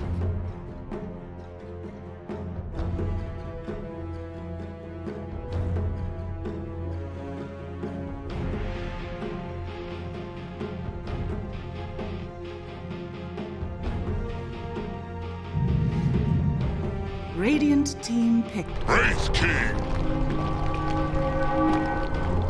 I mean, yeah, that's the standard one that you would see against the Void, right? Like, you have to use a big team ultimate to kill him, and then he's back, baby.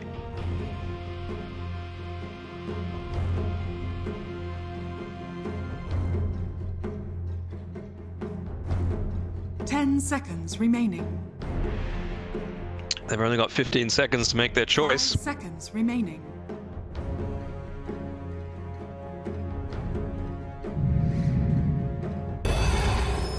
Choose your hero.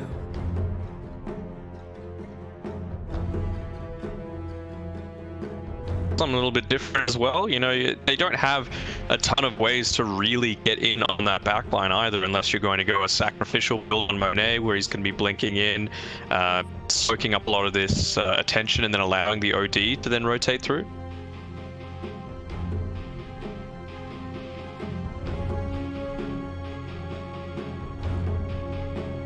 All right, let's go, baby. He's looking like Goku as well, so he's powered up.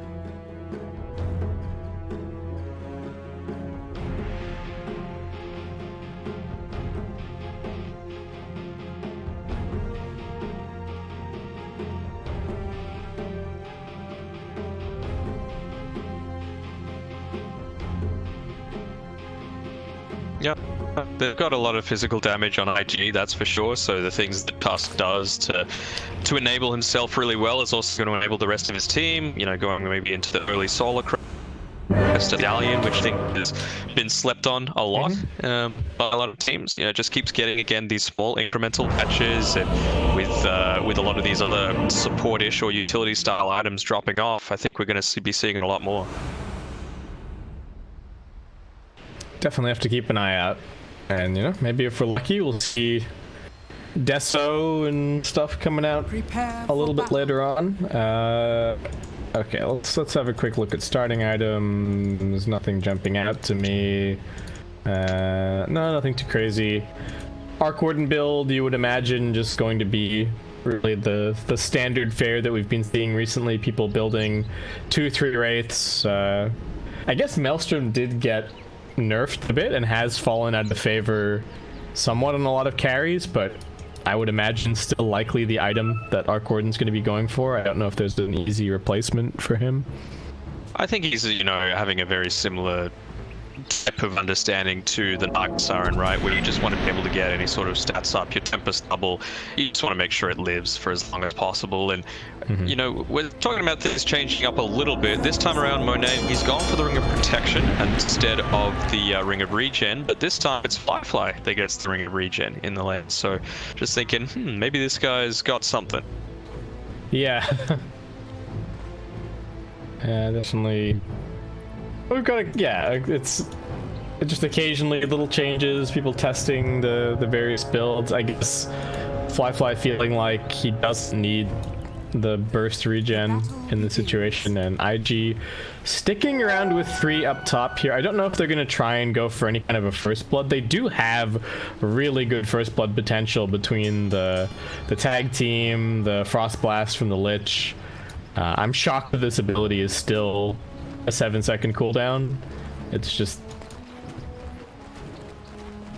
really, really good. I mean, it's a 7-second cooldown spell that has a 4-second slow attached to it. It's one of the few remaining, like, just amazing nukes in the early game.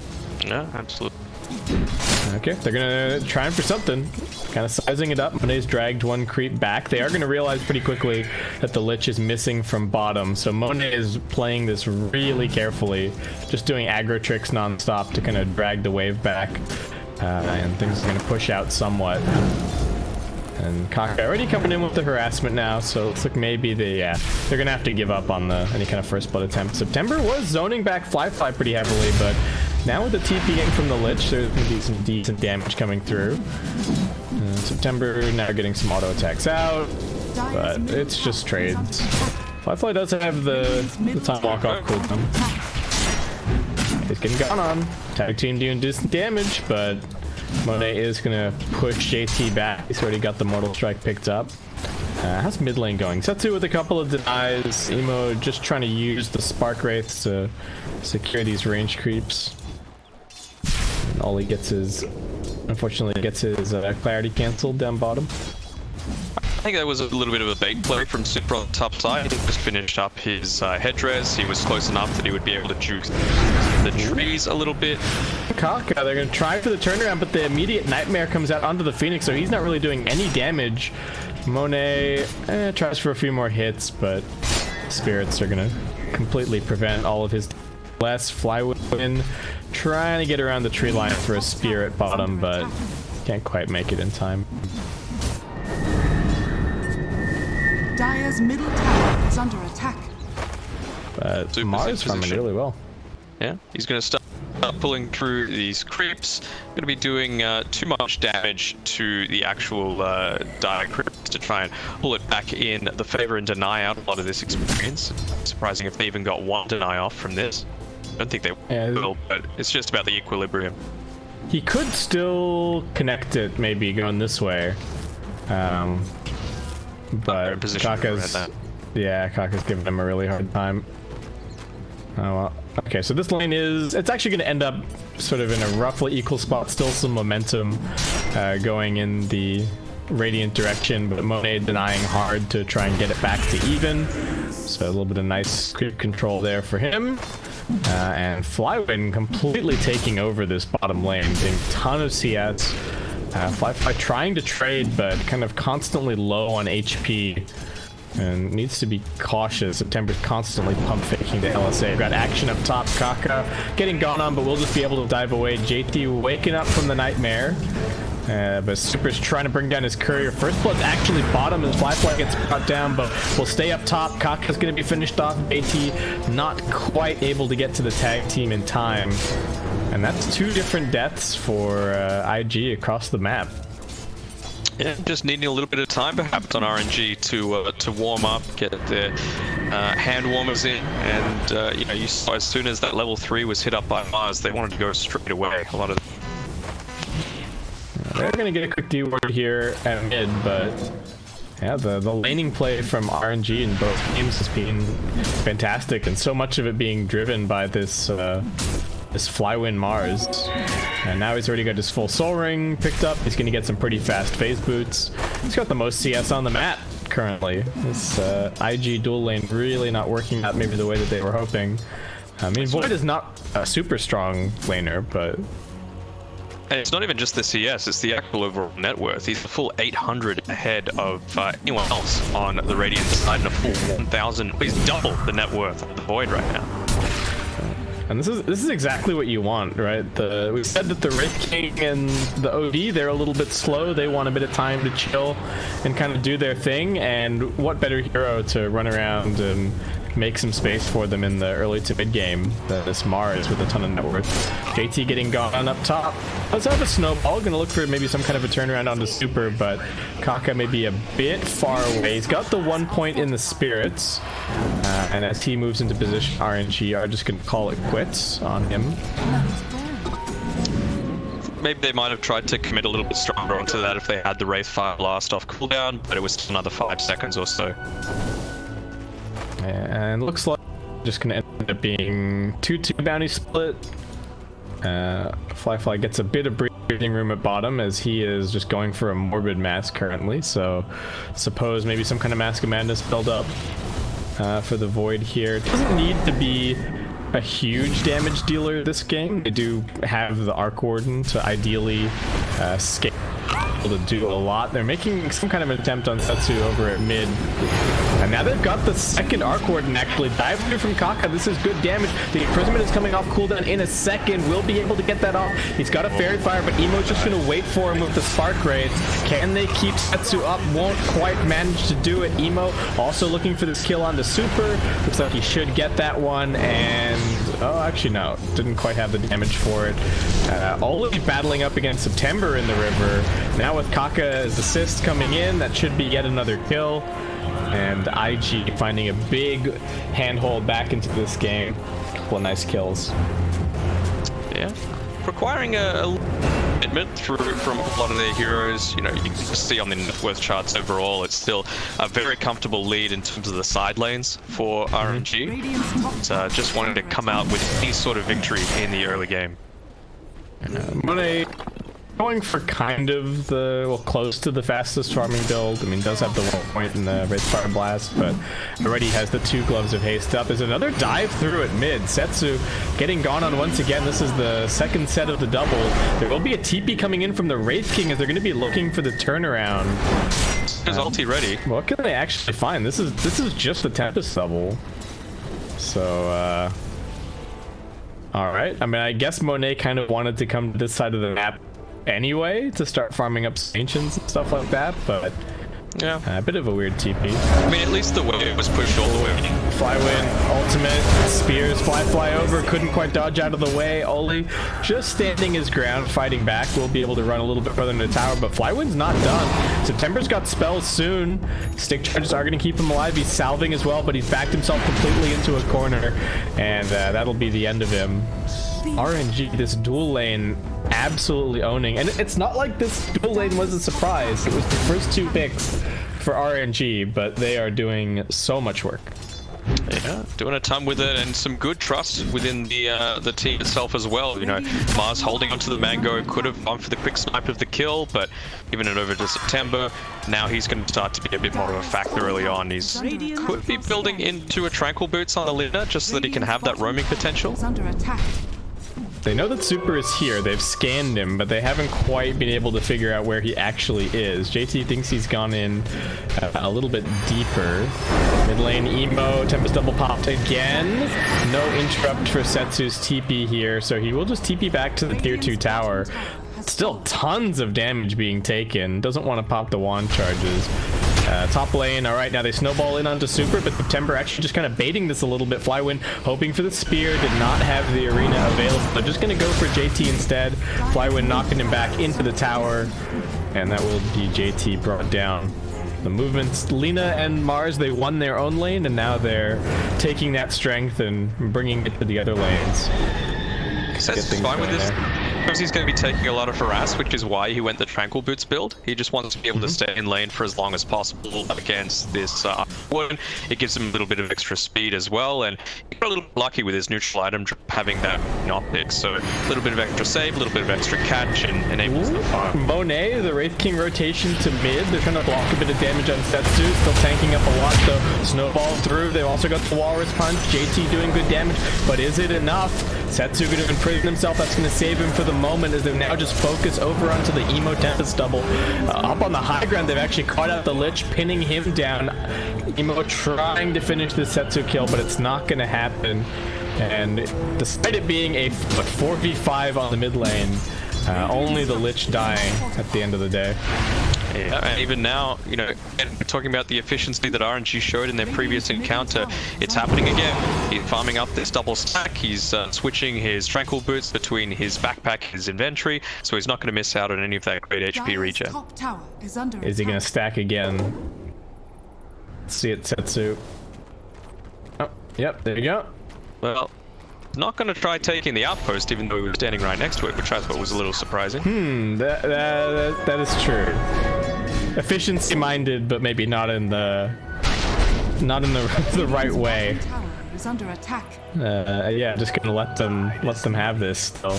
And he could have completely denied them any experience on the Radiant. They're still pretty far ahead, but yeah, that was a bit of a weird one. He did have the Void nearby. I don't think he knew that though.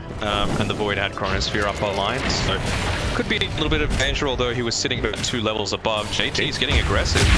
Yes, no. Oh, Walrus Punch, more than enough damage, and he finds himself this little stack. Can he take any of the farm, though? I don't think so. Flywind secured all of it for himself with the spear.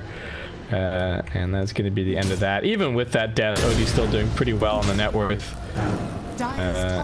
And Mara is an absolute terror. Already has this Hood of Defiance picked up, so looking pretty tanky. And Monet just farming up, pushing out the bottom side of the map. Not going to be going for the Radiance build up this game. Just taking it a bit more early game. Ollie's TP to the bottom. Sorry, my game's taking a little bit. So yeah, me too. A little bit of stuttering. Monet retreating back. Ollie low on life. Can't really afford to keep on fighting. Supernova getting dropped down. Can they keep Monet pinned in here? Looks like they will be able to. Nice snowball forward. So the Supernova damage doesn't connect onto anyone. Wraith King does have his armlet. So Monet with some toggle potential here. Fly does have the Chronosphere available. Gonna look for it onto both of them. Does find it. Super trying to interrupt Emo with the grip, but it's not really doing enough. Setsu comes in with the early hammer, but it's not a ton of damage. Monet's still toggling for dear life with the snowball. Now gonna come and find him. They've got a bunch of heroes on top of him, and it's a 2 for 2 so far. Though that snowball setting up for a 3-man stun out of September. JP trying to slink away into the river. Not quite able to escape. Flywind finds the double. Now the imprisonment onto Emo, and RNG will get the cleanup at the end of the day. Yeah, very nice cleanup to be able to get that. And as you were saying, one of the bad sides about the Tusk, especially if you're using it in this core role, is that if you've got something that's able to set up a stun or any sort of damage straight afterwards, it's really predictable about where it's going to end up, and you can be setting up your team for disaster. Yeah, that was scary. The Arc Warden did plenty in that fight, but you look at the numbers from everyone else, and really just not a ton of contribution. They definitely need this level 6 on the Lich. Okay, Oli realizing that there was a bit of vision in that fight. They're just going to come over here, get the D-Ward quickly, but RNG still decidedly ahead, though. Looking like they're taking a more aggressive tack this game, right? Just based on the Wraith King's build. Yeah, with Setsu as well, I wonder how much of the his item build stems from the neutral items that they were able to get early on, as well as how the game went for them. He's going straight into the Aghanim Scepter as his first main item, so putting a lot of faith into this Wraith King to get some stuff done. You can see as well he's gone for an early fighting style with this armlet, and then the Blink Dagger is what's queued up next for Monet.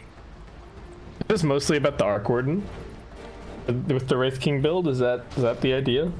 I think so. Just wanting to be able to get it onto the back lines, try and deal with it ASAP. Even just the Lich, you know, you're able to deal with a lot of the damage potential that's coming out from RNG if you're able to get the most basic of spells off as this Lich.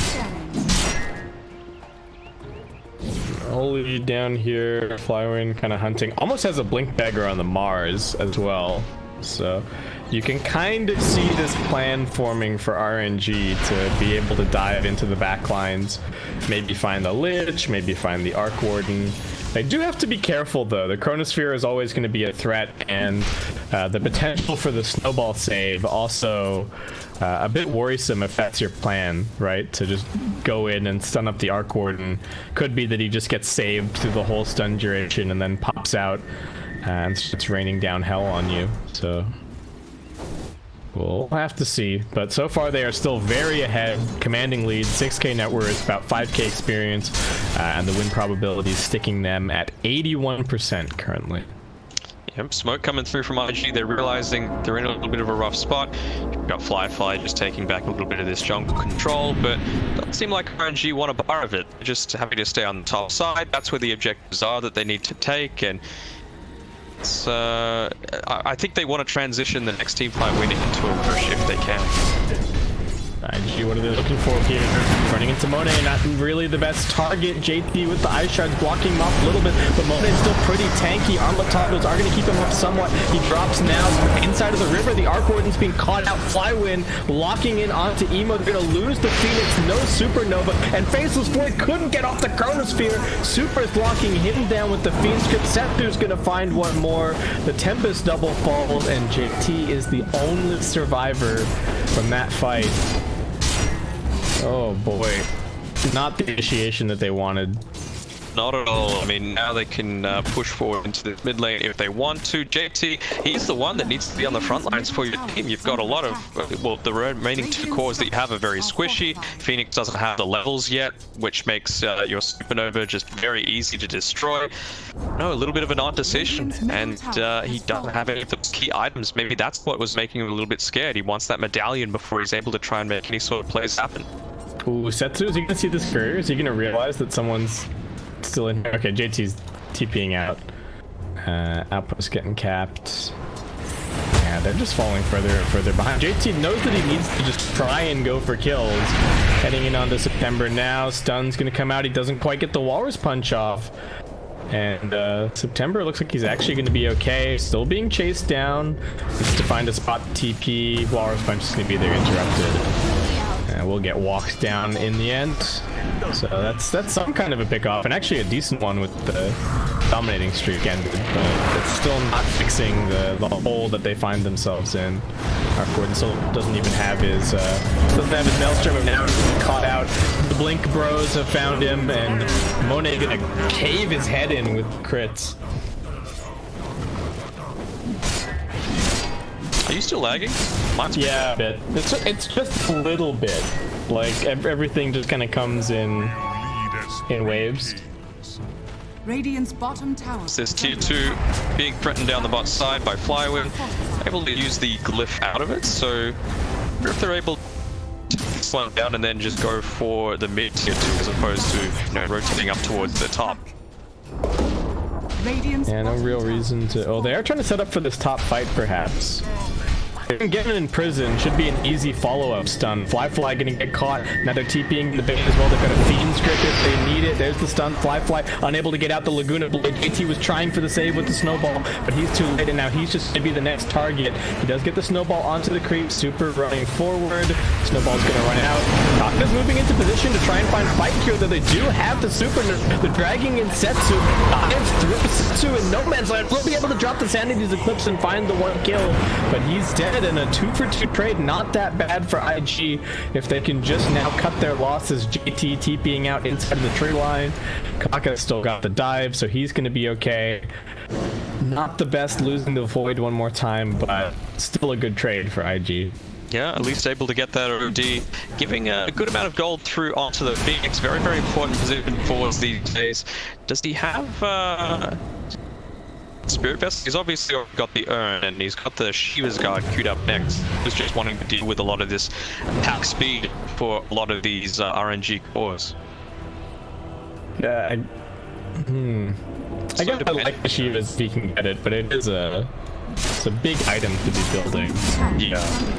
I mean, you can deal with the skeletons relatively well. You can deal with a lot of the Wraith King's damage. We saw how reliant he is on attack speed, both for farming as well as the team fight potential. And of course, OD stealing that intellect requires all of the right clicks. So if you're able to just have a passive slow, why not? Arena top, but Fly actually able to jump out. Now throws up the Chronosphere. September looks like he will just take it out. No, not quite. A little bit more damage. He gets the Laguna out. Can they save this Void? He needs the Time Walk. There's the Snowball. Where's the Time Walk? It's not really getting that much help. But Flywind also locked down. That's going to be 3 dead up top. Kind of no man's land for RNG to be taking that fight, and IG respond with numbers. Yeah, a little bit of an odd decision. I'm not sure why they were going for that sort of area. You know, they weren't in a position to be able to convert that into taking the tier 1 tower afterwards. Your Wraith King was still farming the jungle. You had your OD, who really is a big part of your save, just sitting in the mid lane. And they really wanted that Roche, but I think that was just a bit of a stretch for IG. At least they forced the reaction of RNG. Setsu is a long way up on this mid lane. We'll be able to get the self-imprisoned off. trying to cancel his blink dagger. He didn't quite get it. Turned around and he's just dead. IG finding a ton of momentum back the other way now in these last couple of minutes. That's a feed. That's really no two ways about it. So I think that may have been just spotted, but again, the same play for IG. They just head into the pit. They've got the mid-out, and they've got the tag team. This is decent damage. Fly also getting inside of the bubble, and this version is actually melting. RNG, can they do anything to stop it? They do have the ult from Mars, but it might just be a little too late. Emo's gonna come out and break the smoke here with the double. RNG just forced to retreat. And with the build that they've gone for, losing a couple of minutes now to IG having the Aegis, that is going to be really problematic for them. Yeah, pretty big deal right now. So the main focus would be obviously pushing at this mid lane. They've been very confident when you've got all 4 heroes here on RNG. So right now it's just finishing up that AD, the Wraith King. He's got his level 15, so that extra little bit of strength. He just wants to be able to survive for as long as possible so that you have to commit the Chronosphere to be able to take him down. Oh, trying for the TP out. JT will be looking for a snowball. Actually, really nice ice shards. What the heck is that? He just walks away. Oh my god. That was amazing. JT God gives a little victory dance in the fountain, and why not, you know? I thought he was dead for sure. Oh yeah. I guess one of the reasons why I'm up for this task is realizing the potential for any sort of save in these team fights. You know, you're actually going to be able to get a point relatively early on, as opposed to with pos 4, you're kind of, if you have enough to buy it, you're already in a position where you don't really need it. Right. You know, he's got the best level of survivability. He's got the soul ring, so he can stay out on the map. Medallion, of course, very, very effective at everything. Now the blink dagger is the next big thing for him. Not sure about the Shadow Head though. I would finish the Soul Crest after the blink dagger. Okay. Well, I guess we'll see how he goes. Still a little bit more farms to get. Flywing thinking about some kind of initiation here. The OD not quite here yet. Oh, Fly gonna go jumping in, drops the Cronus, protecting the Supernova perfectly. That's gonna put the Wraith King in harm's way. They are going to get their OD over here soon.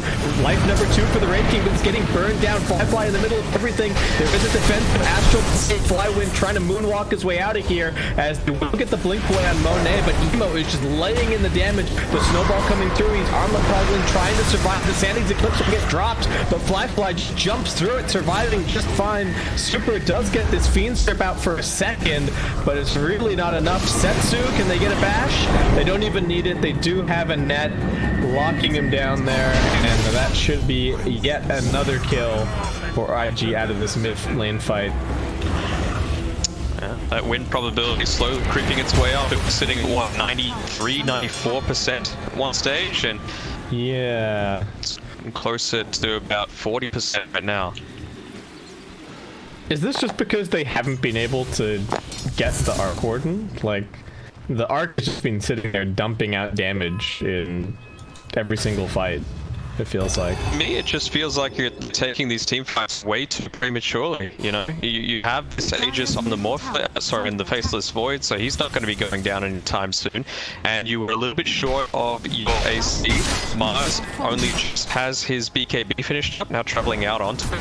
I think if they just waited the extra minute or so for those to be out, it would be a completely different story. They were actually missing a ton of effective net worth. That's a really good point. Dire's middle tower. Yeah, it's just.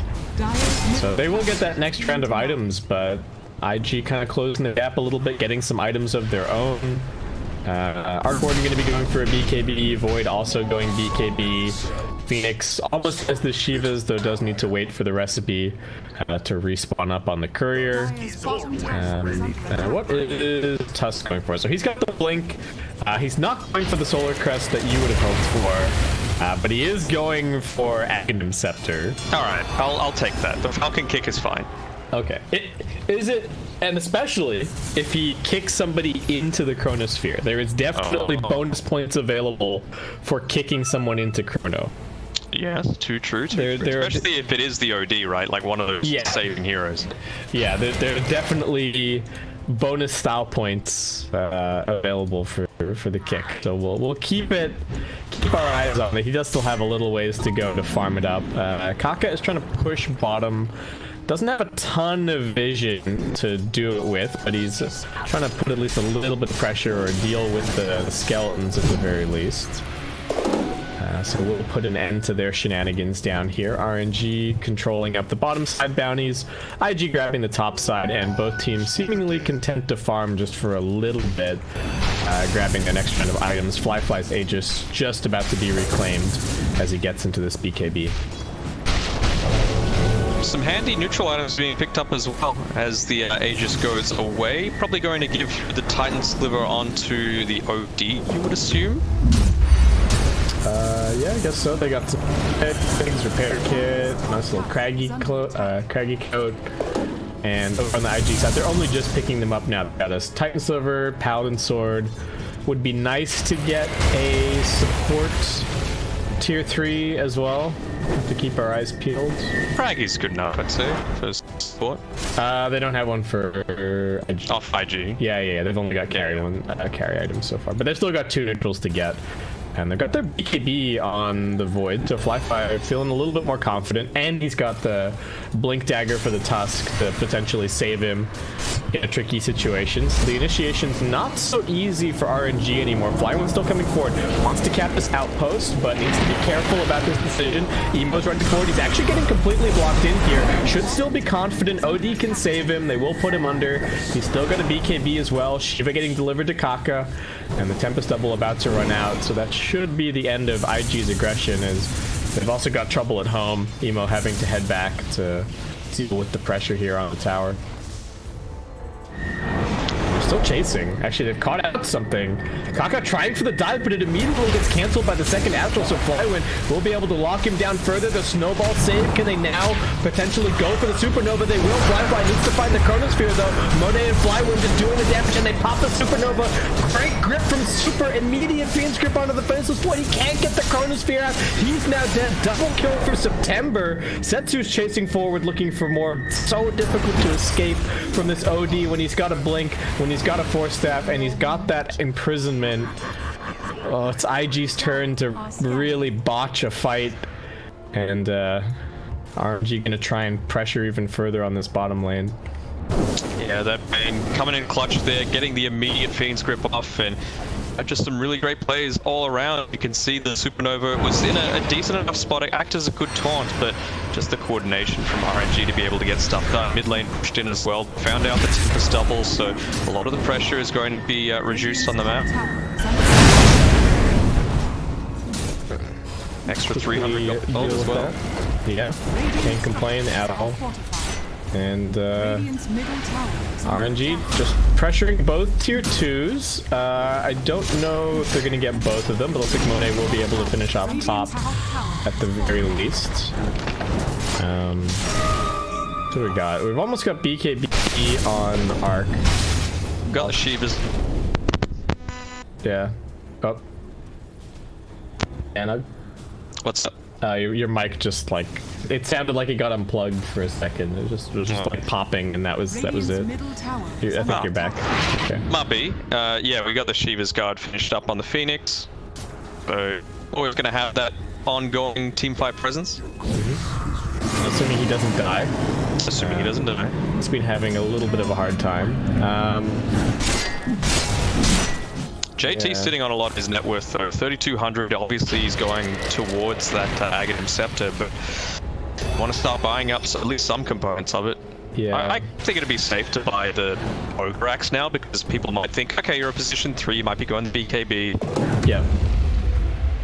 I guess he does have a full inventory for now, but yeah, I could see him picking some stuff up. Oh, Kaka with the drive-by steal on the outpost. For some reason, that was insanely loud. I don't know why. But, got that picked up. Double pushing out mid just a little bit. Monet going to be going for a full Bitter Blade next, though. Also taking a moment to pick up a BKB of his own, just so they can get in a little bit better and get up in this Arc Warden's face, perhaps, who's now going to be going for a Monkey King bar. Ooh, BT is trying to pressure top and finish off his Ags, but they're not making it easy for him. So RNG just gonna shove out the top side. When's Roche? Roche actually just respawned. Aegis and Cheese, the prize to be claimed. Both teams only have vision on their side. Flywin, alright. Pokes down, grabs the bounty. Both bottom bounties haven't been grabbed yet, so Setsu's gonna go do a little tour of the bottom side of the map, grab the for himself, perhaps. Able to pop up the shield wall and walk back relatively easily. September, he's just finished up his Aghanim Scepter as well, so I want to know how the reveal of that goes. Obviously really useful to have against this Faceless Void. He's got 9 seconds left on his. Actually, yeah, it's gonna be a ton of damage for this Lina, and he's getting the tome to get the level 18 shortly after. So yeah, Void's gonna have to be... Fly, his positioning is gonna have to be really immaculate, and because not only does he have to protect the egg from the cores of RNG, he also needs to make sure that he's catching hopefully one of the supports. Both of which have Aether Lens and cast range. Well, I guess only September's got Aether Lens and Super's got his plus 100 cast range. So kind of hard to find them in the back lines. We've got Deso completed on Flywin as well, so that's a lot more Roche taking potential. Nice use of the God's Rebuke to get rid of the Courier too, so reduces some of that vision on IG's end. Yeah, the Roshan battle is going to be so important. What do we got for visions? Both teams have a decent duration observer. Radiant, a little bit of vision on the mid lane as well. Monet trying to shove that out. IG making a play for a bit of pressure on the top. And RNG still just around mid. They could walk into the pit to force IG to come do something about this. Do they even know that they've gone in there? Emo is about to scout this in a second, but Roshan already down around half HP. IG rallying the troops, trying to get in here. Fly can think about the initiation. They're going to lock them inside of the pit with the shards. Good damage onto Flywin. He is going to be saved by the OD for just a second. Can he get the blink out? He does. He's actually blinking in. He wants Emo. The BKB popped. Should be able to walk this out. Fly with the bashes, controlling the Mars, but not doing that much damage as Phoenix gets controlled in the back lines. So September sticking his neck out for that one and will be brought down. That's a mega kill streak for Emo. The fight continues. Wraith King poking, prodding, maybe looking for another blink in. Knows that the BKB is down now, at least on the Arc Ward, though. He's getting burned up by the Sunray. Flywin also looking for a blink. Roche dangerous below still. Yeah, and IG still looking pretty healthy. Monet can't quite make it up onto the high ground. He's armlet toggling to survive. Does still have the ultimate available, but RNG, they're completely split up on 2 different fronts. Setsu's trying to play medic. Picks him off. And IG just goes straight into the pit, finish that one off. They've actually got the Aegis popped, well, not the Aegis, but the Reincarnation popped on Monet. JT does get knocked out of the snowball and knocked back as he comes out of the snowball there. Won't be able to continue to chase, but IG, good patience. They kept their Arc Warden alive, and really, Setsu wasn't able to commit at all, right? He kept looking for an opportunity, but very little from the OD that fight. Yeah, a lot of the benefit has to go towards JT, and was able to position himself, but also just hit shy around the team fight to lock off. That's going to help him out a little bit here. He does have a BKB, and he's got a current spear. He jumps over, he's looking towards Flywin. Mode is back for round 2. Faceless Void's in the ground. He used BKB, but gets completely eliminated. Emo with the cheese, keeping himself alive, but his BKB is about to wear down, and they've kept the Void locked in position with the grip. They finish him off. Emo trying for the TP, but he gets imprisoned, and this is an unmitigated disaster for IG. At least Kaka will be able to escape, but Emo gets brought down. That's an unstoppable streak finished for him, and RNG taking so much of their lead back. Yeah, you didn't even have to use... Honestly, outside of a couple of Astrals there, it wasn't really that great of an engagement for Setsu, but just the other 4 heroes and RNG putting in the work to be able to enable themselves to take control of this game. Some great control onto the Void, some great coordination with bursting him down, especially after he pops the BKB and feels relatively safe. You've still got that Laguna blade pumping out the 850 pure damage onto it. They really needed the Chronosphere and the Supernova, but just couldn't quite couldn't quite put the team fight together when they were all clumped up and trying to retreat. Up in their face, straight up onto the high ground, tier 3 taken, Voids respawning soon, but still 20 seconds to go on the arc ward, and RNG will not be denied. They're going to take out the melee barracks, and then defensive blinks back, go and grab a couple more objectives, and go and grab... Well, actually, still 5 minutes away from the next round of neutral items, but a couple of bounties waiting for them, scattered across the map. Yeah. Trying to get farm in any way that they can now, and actually waiting for, you would have to say those those 20-second, level 20 talents on IG's and both on the Void and the Tusk, as well as the level 18 on the Phoenix will be a big difference, especially with how quickly they're able to burst things down with the Lina, as you know, not having to fully commit a core to try and take down the Phoenix there. Yeah, they're definitely going to be relying on levels because they are not winning on items. RNG have a lot of farm. Almost has a hex. I was wondering if at any point there was going to be some attack speed coming in for this OD, but it seems like Setsu really just more focused on the kind of the utility and the lockdown angle this game, which I think has been working great. Don't get me wrong, but has not been putting out a ton of sustained damage in the fights necessarily.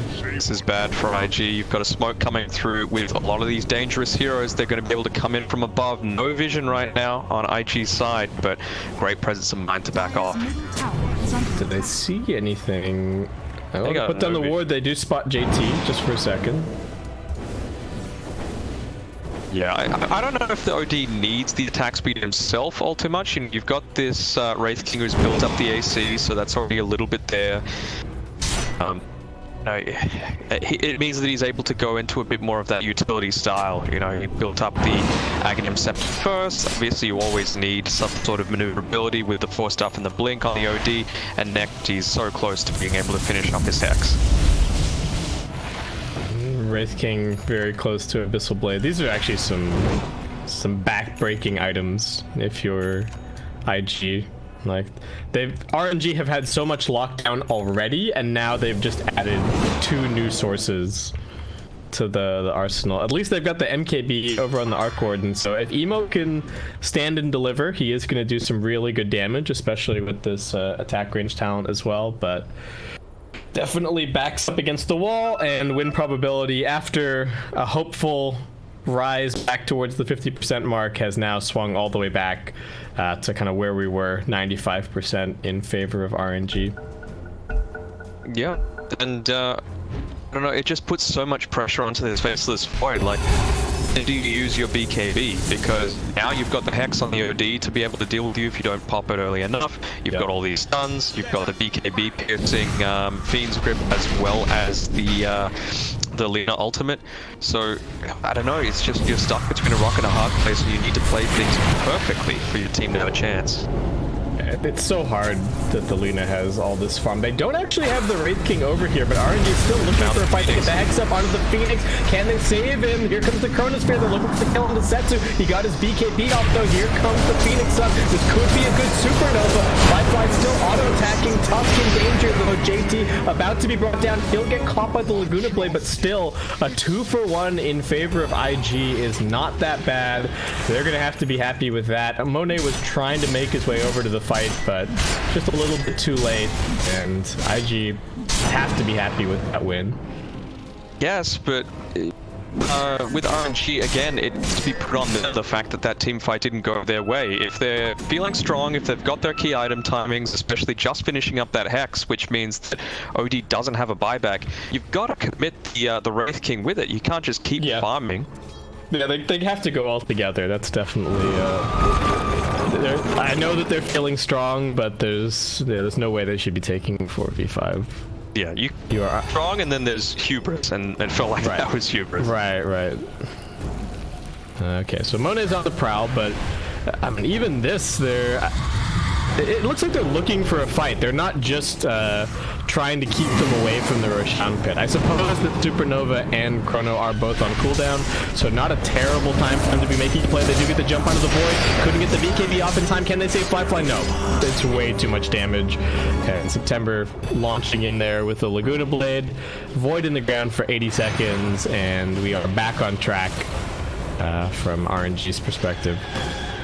Luckily enough for them though, the wave's relatively pushed in because he was on the bench for 84 seconds having just fought the Reaver, so a lucky situation for IG, but perhaps that's why he was feeling somewhat confident to be able to be up that far. Ooh, IG, can they stack a couple of camps here? They really need the... Gotta try and get these neutral items. Yeah, right away. I don't think they can... Yeah, this lane at least 100% gone. Monet just gonna clean up the range tracks. RNG now setting their sights over towards the top right. Monet just trying to deal with the double, which is gonna pop its BKB. Monet still slicing through. And Wraith King not gonna let this Tempest double go down easy. We do have Void respawning in 25 seconds, no glyph available, and RNG making absolute mincemeat of these racks. Phoenix not even back yet, 4 seconds to go on the TP from Kaka, and Emo having to be very defensive with his positioning. They get inside the bubble, looks like they should finish this one off. Void respawning soon, Roshan potentially respawning in about 10 seconds time. As RNG take that second lane of racks, back themselves up, and probably go grab some neutral items of their own. Bit of a bounty here for Monet though, he just TPs off to the bottom side. They've got exactly what they wanted in the entire lane, and now he's in a very commanding position having hit his level 25, so that AoE Wraith Fire Blast just adds another variable to this poor Faceless Void's decision making, and you can see how confident he is. He's queued up this Divine Rapier here on Monet. I'm kind of... I understand why he's thinking about the Rapier, but it's kind of a scary decision to make. It feels like it's maybe the one way that they could actually throw this game. It's to go buying a Rapier. Maybe he's gonna, maybe he's gonna get an Aegis or something to go with it. Though I think that's more than likely just going to find its way to the OD, as these doubles are getting chopped up. They've got more than enough damage to deal with them, and RNG with a smoke, looking for something. They don't have any vision up on this high ground, but Wraith King more than happy to just saunter on up there. He gets a little bit of vision. That's the real, and it's actually the real Arc Warden. Big damage. Faceless Void gonna try and save him with some bashes, but Emo's already dead. He finds back immediately. Tusk in the middle of this fight. X can't get off the snowball. It's too much damage with the Sandys Eclipse. Kaka, beautiful Supernova, is gonna get him out and over towards the pit, but Setsu already finds a double, and Kaka has just led them into the Roshan. Not the right Yule's usage there, but Kaka doesn't have any escapes left, so he's gonna get added to the pile. And RNG finish the Roche, go and finish the game. Shouldn't be too much of a problem at this point. 34k the lead, and yeah, win probability sitting at a comfy 98%. Okay, maybe now he can get the round if he's the one who takes this. I'm down. He's not. Okay. What does he get rid of? He didn't get rid of Armlet? it. No, Okay, he Armlet wasn't the one that picked it up. No, I mean, what does he get rid of for the Rapier? Yeah. Yeah, it doesn't even have buyback either, so a little bit of a risky proposition. But having said that, 45 seconds left on the Supernova, which I think they will really need for this. I hate to say it because I like Ollie as a player, but I just have not noticed him at all this game. Yeah, that's true. Lich has not had the biggest impact. Alright, they're stalling. They need all their heroes up. They do have a buyback on Phoenix, but he would prefer not to use it, though. I'm not sure if he's really going to get that chance. The damage coming out on these racks is huge. He's on the backside. He doesn't have buyback, and he just walked into them. Alright, and now he's nightmared, and now he's dead. For 105 seconds. Okay. I don't know about that. Oh my god, Wraith King has level up too. Oh my. That's why the buildings are dropping so fast. Let's watch as Monet takes okay, that's that effigy's gone. Chunk. Another effigy gone. Jump in, Hex on the Void. Can't they keep him alive? They've actually dragged him in. Setsu getting auto attack down. That's going to be the first life in a second if they can finish off. Oli chasing it down with the auto attacks. Emo moving forward. Fly still alive. He's got his aesthetic. He's looking for a Cronus Spray in the back line. He's going to find it on the two. The pesky Bane won't be able to control him this time around. But the crits from Flywood and Monet cleaving them up in the back lines. They still get the grip onto the Void. Setsu buys back to come and complete this game. It was a nice team fight for IG at the end, but RNG just have too many resources to throw in here, and Flywin wants to dive the fountain, get a couple more kills, drop a final hammer, and that will be it for the series. RNG, they drop down, they lose that first game, but they come back in commanding fashion to win game 2 and game 3. Yeah, a lot of people have really short-term memories thinking, oh, RNG, they're not a good team. Well, clearly it shows that they just need the right style of draft that makes it work for them.